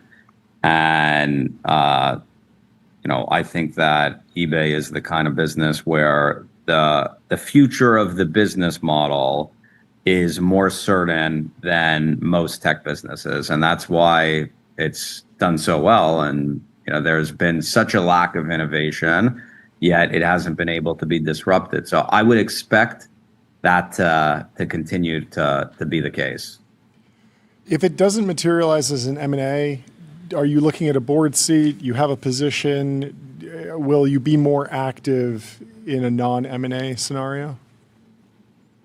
Yeah, I mean, I'm gonna do whatever we need to do to protect our investment and to improve the business. But the goal here isn't to be an activist. The goal is, I want to own eBay. I want to run eBay. I want that to be my baby. I want to build something much larger, and cost cutting, frankly, is the way to make the business more efficient, to pay down the debt and to innovate. But when I think about what I can do with eBay in the future, look at Chewy. Yeah. The eBay is like Chewy on steroids. And so there's so much more runway, and it's global. Yeah. I mean, it seems like a huge opportunity. How do you want to be comped? Based on performance, 100%.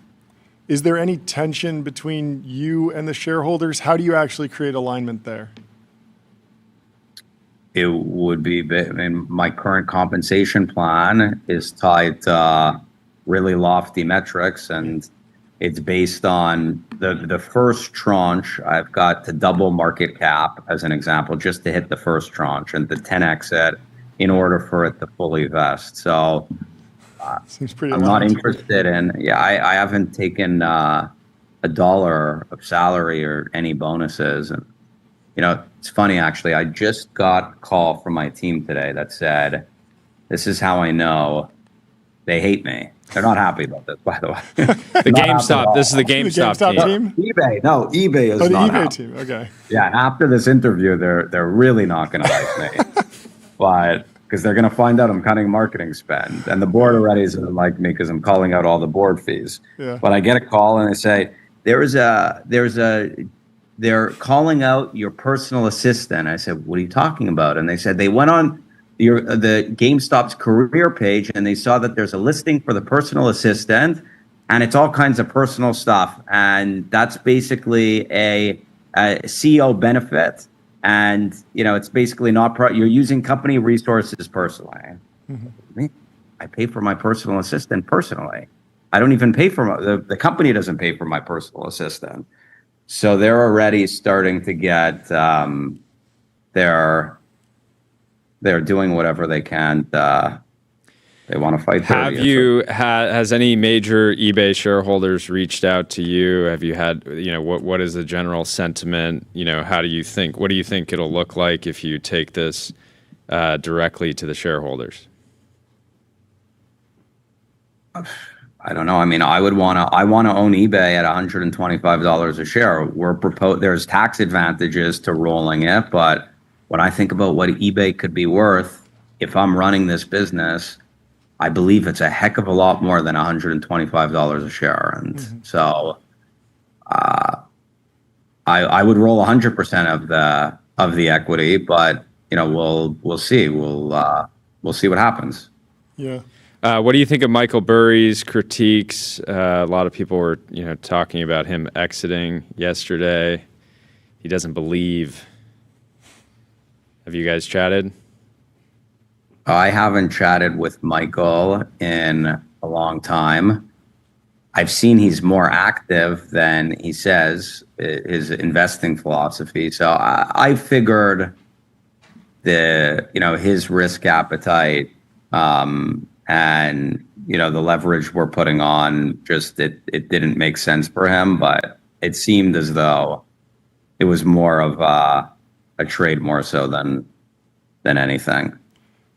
Yeah, looking at the price action yesterday, is that reflective of sort of like a shakeout of non-believers, and you feel like you have the right people around the table now?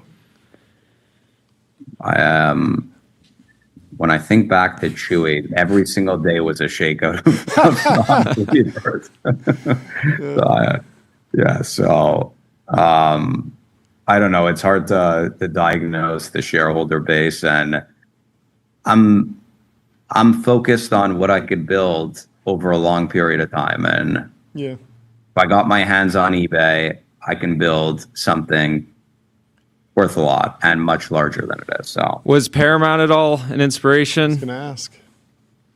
I've looked at it. What they did is really interesting too. Just because smaller company buying a much larger company, but the deal still went through. The capital was marshaled. That was something that I think was unclear yesterday for some people. Was half cash, half stock. Where is it coming from?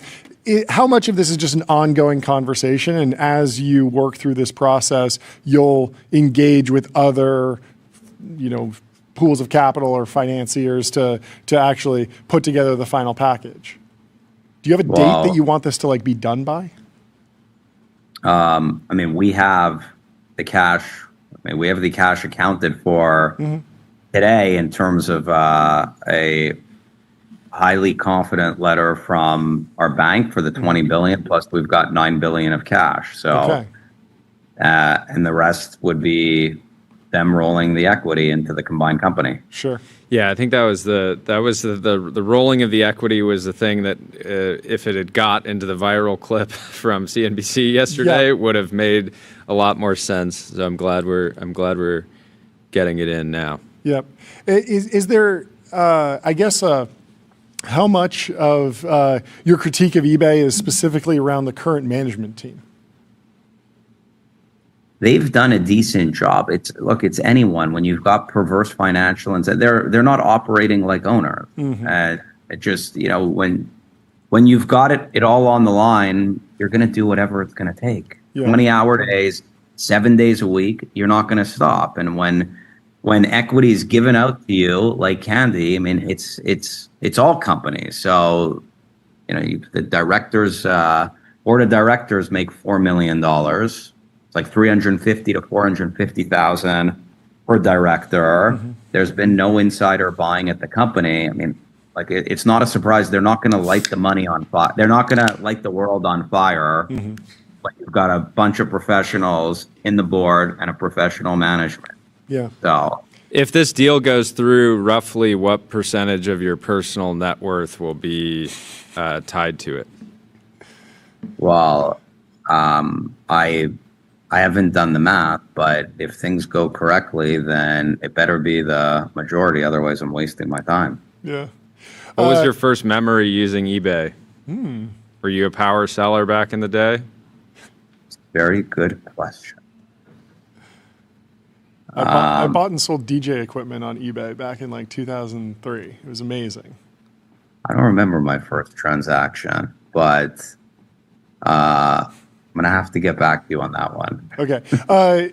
With GameStop, last time we talked, you were mentioning a little bit of expansion into digital goods, less physical material and stuff. Like, do you think that there's an opportunity for eBay to play in a digital marketplace or in a world where certain collectibles or certain goods become digital or the market shifts towards more digital goods? And would you like to see eBay expand into that?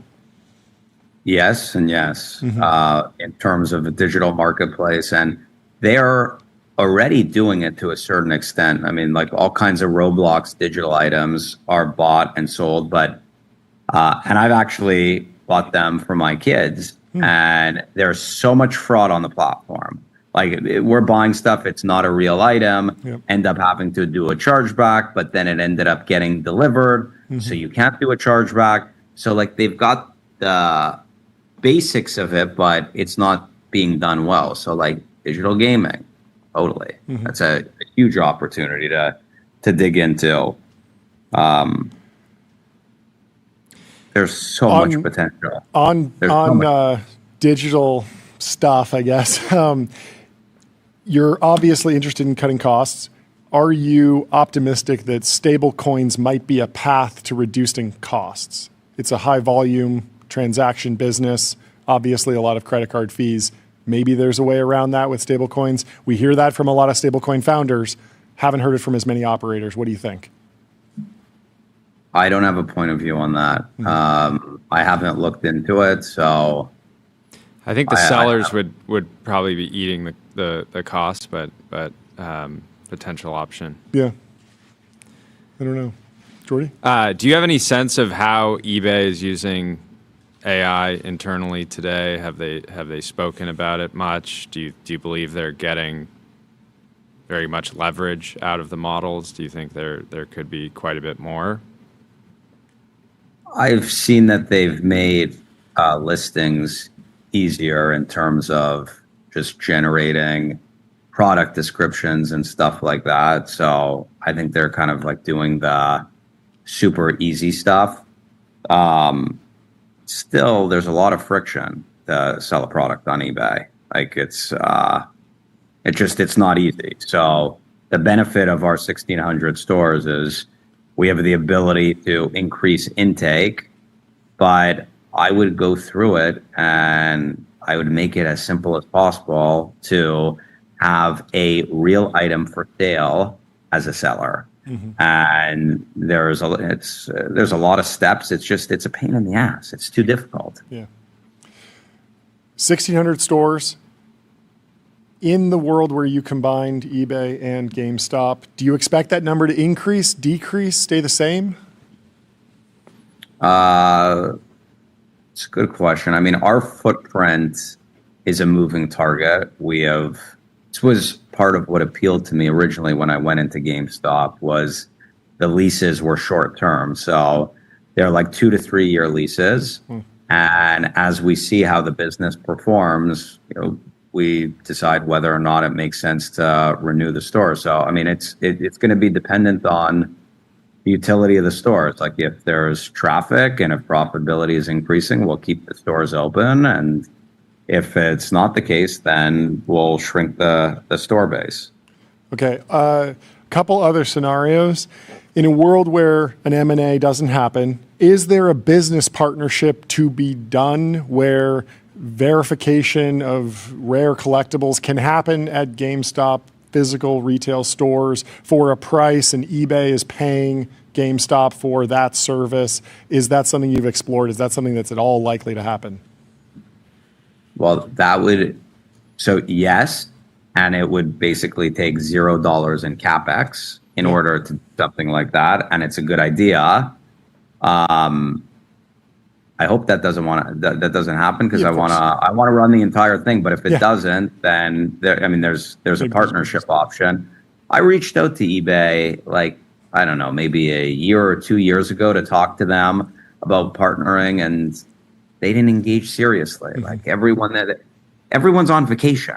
Everyone's always on vacation. Like they're not available. They have assistants. I'll get back to you next week. And it's like, let's go. Let's get it done now. So then they never get back to you. Then you're following up. It's like there's no sense of urgency at that company. There's no sense of urgency, frankly, at most companies. So it never gained any traction. Okay. Etsy is trading at $6 billion. Is that a target if the eBay plan doesn't come together? No collectibles action there. It was in the chat. I got to ask. eBay's just such a natural fit for the collectibles, leveraging our store footprint, but then also like my ability to cut costs and build something much larger at the company. So I don't know, everything else is, if it doesn't work out, we could find something else, but I like eBay. It brings me back to my roots. What's something that eBay is not doing today that you think they could expand into, or is that even the right question? Do you think the core business is just so great and they're so dominant in many of these categories that you just want to pour fuel on the fire? Live commerce. Yeah. But to me, that's an extension, right? Because they have a lot of inventory. It's just a new selling channel. Yeah. Yeah. But I mean, in terms of doing that well, accelerating revenue growth, I think that's big. And so going much deeper into collectibles, in luxury, trading cards, there's a lot of runway there. Do you have a position on international capital providers? A lot of these big deals, maybe they start at 50 at half cash, half stock. They wind up being more leaning cash. That's what we saw with the Paramount Warner Brothers deal. Are you interested in talking to international sovereign wealth funds, that type of capital provider? We're looking at a variety of different options currently. Mm-hmm. Makes sense.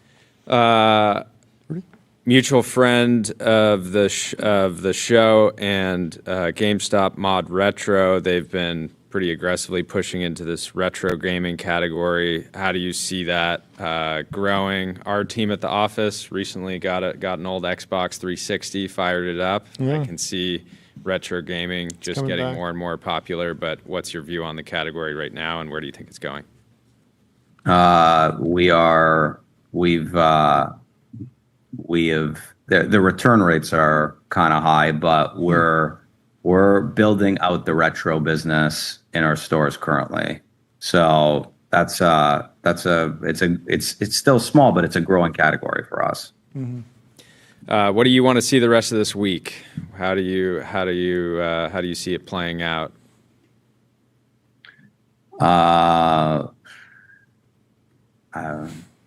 I don't know. It's a good question. Balls in their court? Pretty much. Yeah. Balls in their court. Yeah. Okay. Well, we'll let you get to it. I'm sure you have more calls. Thanks for jumping on. Thanks for jumping on. You're welcome to join anytime. Let's do it again as the story progresses, but we're enjoying following along. And if anybody out there wants more information, it's on the website. Yeah. It's on the website. Exactly. If anybody asks you how he's paying for it, just tell him half cash, half stock. You got the beginning and the end of the interview. Thank you so much for coming on the show. Great to see you, Ryan. Have a great rest of the week. Good luck out there. Cheers. Goodbye.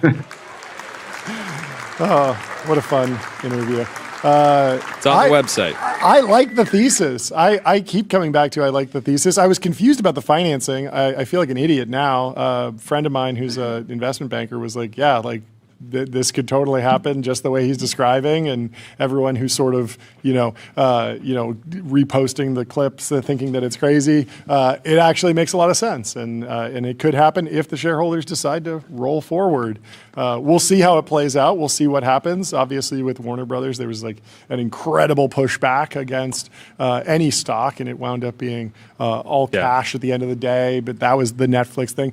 The real question is, do we see a dark horse Netflix style bid for this eBay company? Do we see somebody coming out? I think a lot of people just weren't thinking about eBay too much, and now that they see this business has been immune not necessarily immune, but face an onslaught of competition, vertical competition in every single category, from watches to collectibles, to sneakers to fashion, over and over and over. So much venture funding has gone into attacking their business, and yet they have remained remarkably durable. It is very immune to AI, especially collectibles, right?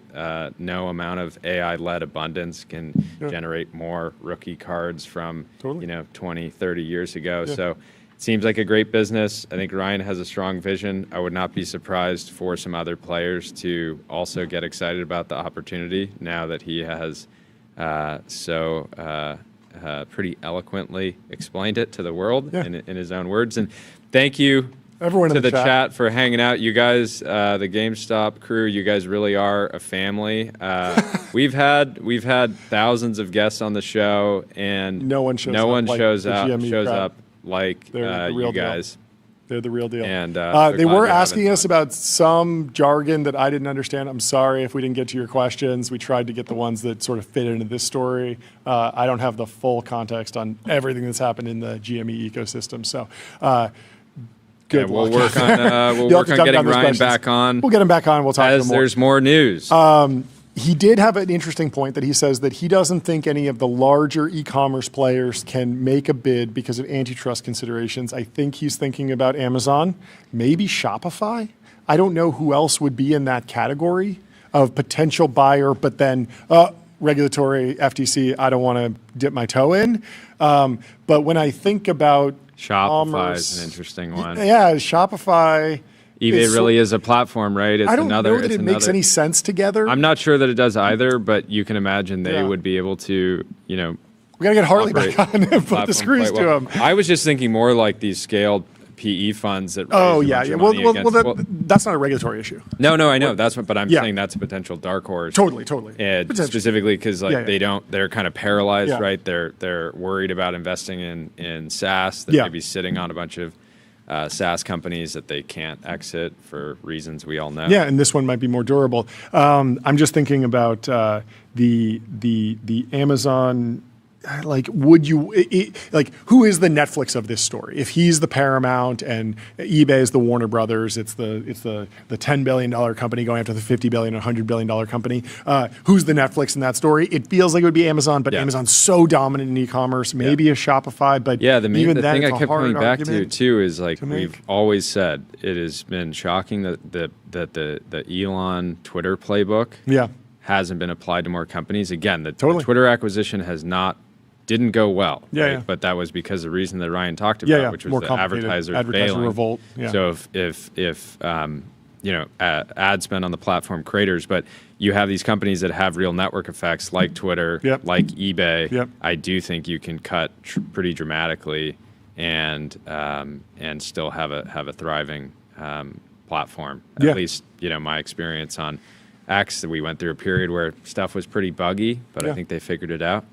So. Yeah, it's funny. Talking to him, I get the GME Army's love. I get the thesis, the way he thinks about things, the way he talks about things. Obviously, tons of ups and downs in the journey, but the basic thesis of the combination. Yeah, the other thing. There's a lot. The other thing I'm excited about. There's so much stuff in my house that would sell on eBay. Yeah. I just never find the time to go out. I don't want to deal with photographing it. If I could just take a car full of stuff, take it to eBay, they can say, we'll take this, we'll donate this stuff. Yeah. I would happily do that. And I think that the integration with their existing retail footprint is interesting. I don't think they probably need 1,400 stores. 1,600. 1,600. Yeah, I agree. It's unclear. I mean, obviously he's going to cut the ones that aren't performing well and add ones that are obvious, but what is the net effect? I don't know. I actually don't know where stores have gone over the past 6 years while he's been running that business. I would love to know how many stores did GameStop have before Ryan came in as CEO. Maybe we can look that up. But in Amazon news, the number of monthly releases of ebooks on Amazon is going vertical. We are in the fast takeoff of AI slop books, apparently. That is the conclusion. John Arnold just says, ha, ha, ha, ha, ha. And it does look like the rate of publishing on on Amazon is going absolutely vertical. Explaining this to somebody in 2022, there's going to be a renaissance. 4 years from now, there's going to be 350,000 books being published every month on every Amazon. month. And they're like, you're not going to be happy with why, though. It is crazy. I mean, if you had asked me to guess how many books were being released every month on Amazon in the pre-AI era, I don't know if I would have put it at 100,000. That's a lot of books. I feel like we talk to a lot of authors. I see the hyped books. I see the New York Times bestseller list. I don't really see the 999 or 99,900 books that don't make the cut in the given month. I maybe hear about 5 or 10 new books every month, but lo and behold, they were in fact churning out 100,000 books. Now it's over 300,000 books every month on Amazon. Bullish for Amazon. If you like slop, it's good for you too. I don't know. Maybe there's some good stuff on there. It all depends. The models are getting better. They're getting less sloppy, and I think people will wind up liking them. There's some AI videos that I like out there. You know, there's going to be one book that's fully AI generated that is of high quality. Tyler, did you get the stat on GME stores pre buyout? I would love to know. You don't need to cut to him while he's looking it up. Brutal. We can come back to that. In other buyout news, Long Lake, very under the radar company, but has been on an absolute tear over the last this is a couple wild of years. Deal. Wild deal. Is taking Amex, GBT, Global Business Travel, private. I could see Long Lake being kind of interested in eBay too. Ooh. They've maybe got their hands full with Amex GBT, but incredibly talented team.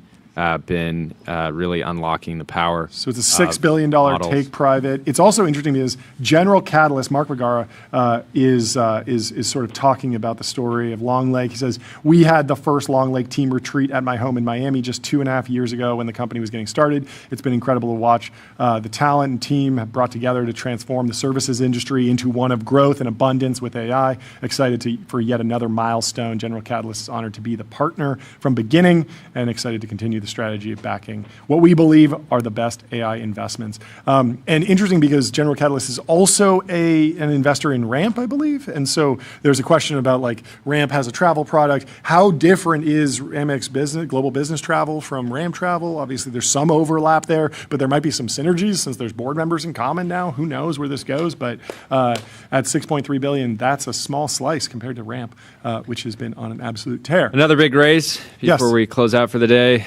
11 Labs for Maddie. Crossed $500 million.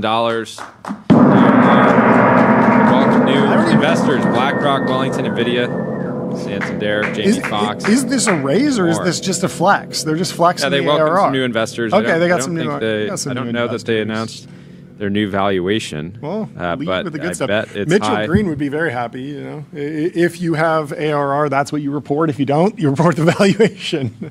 And they are making some serious progress on the commercial side. So some serious institutions coming in. To the team over there, Tyler. I think Tyler has an answer. Yes. Okay. Wait, Jordy.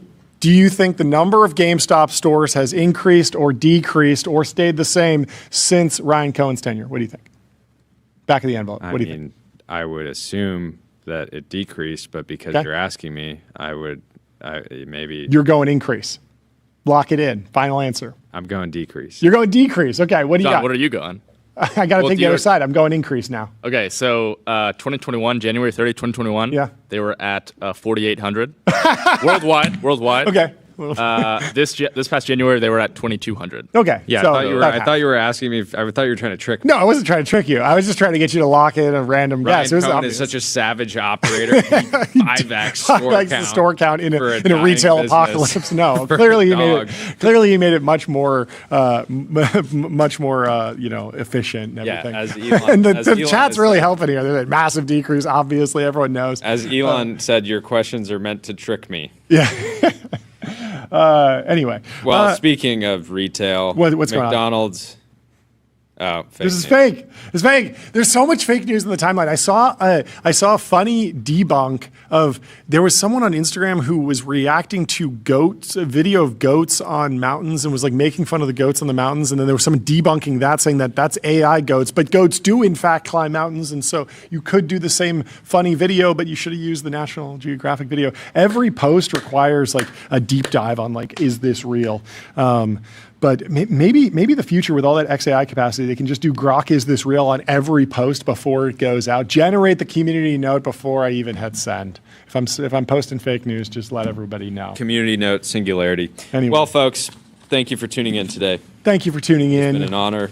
We are at a conference tomorrow and Thursday. We'll be back Friday, but we might have some special reporting from the field. We have a lot more planned, and we will, of course, be posting plenty over this week. Thank you for tuning in. We will see you on Friday. Have a good week. Goodbye. Love you. Leave us 5 stars on Apple Podcasts and Spotify. Sign up for a newsletter, TBPN.com. Goodbye.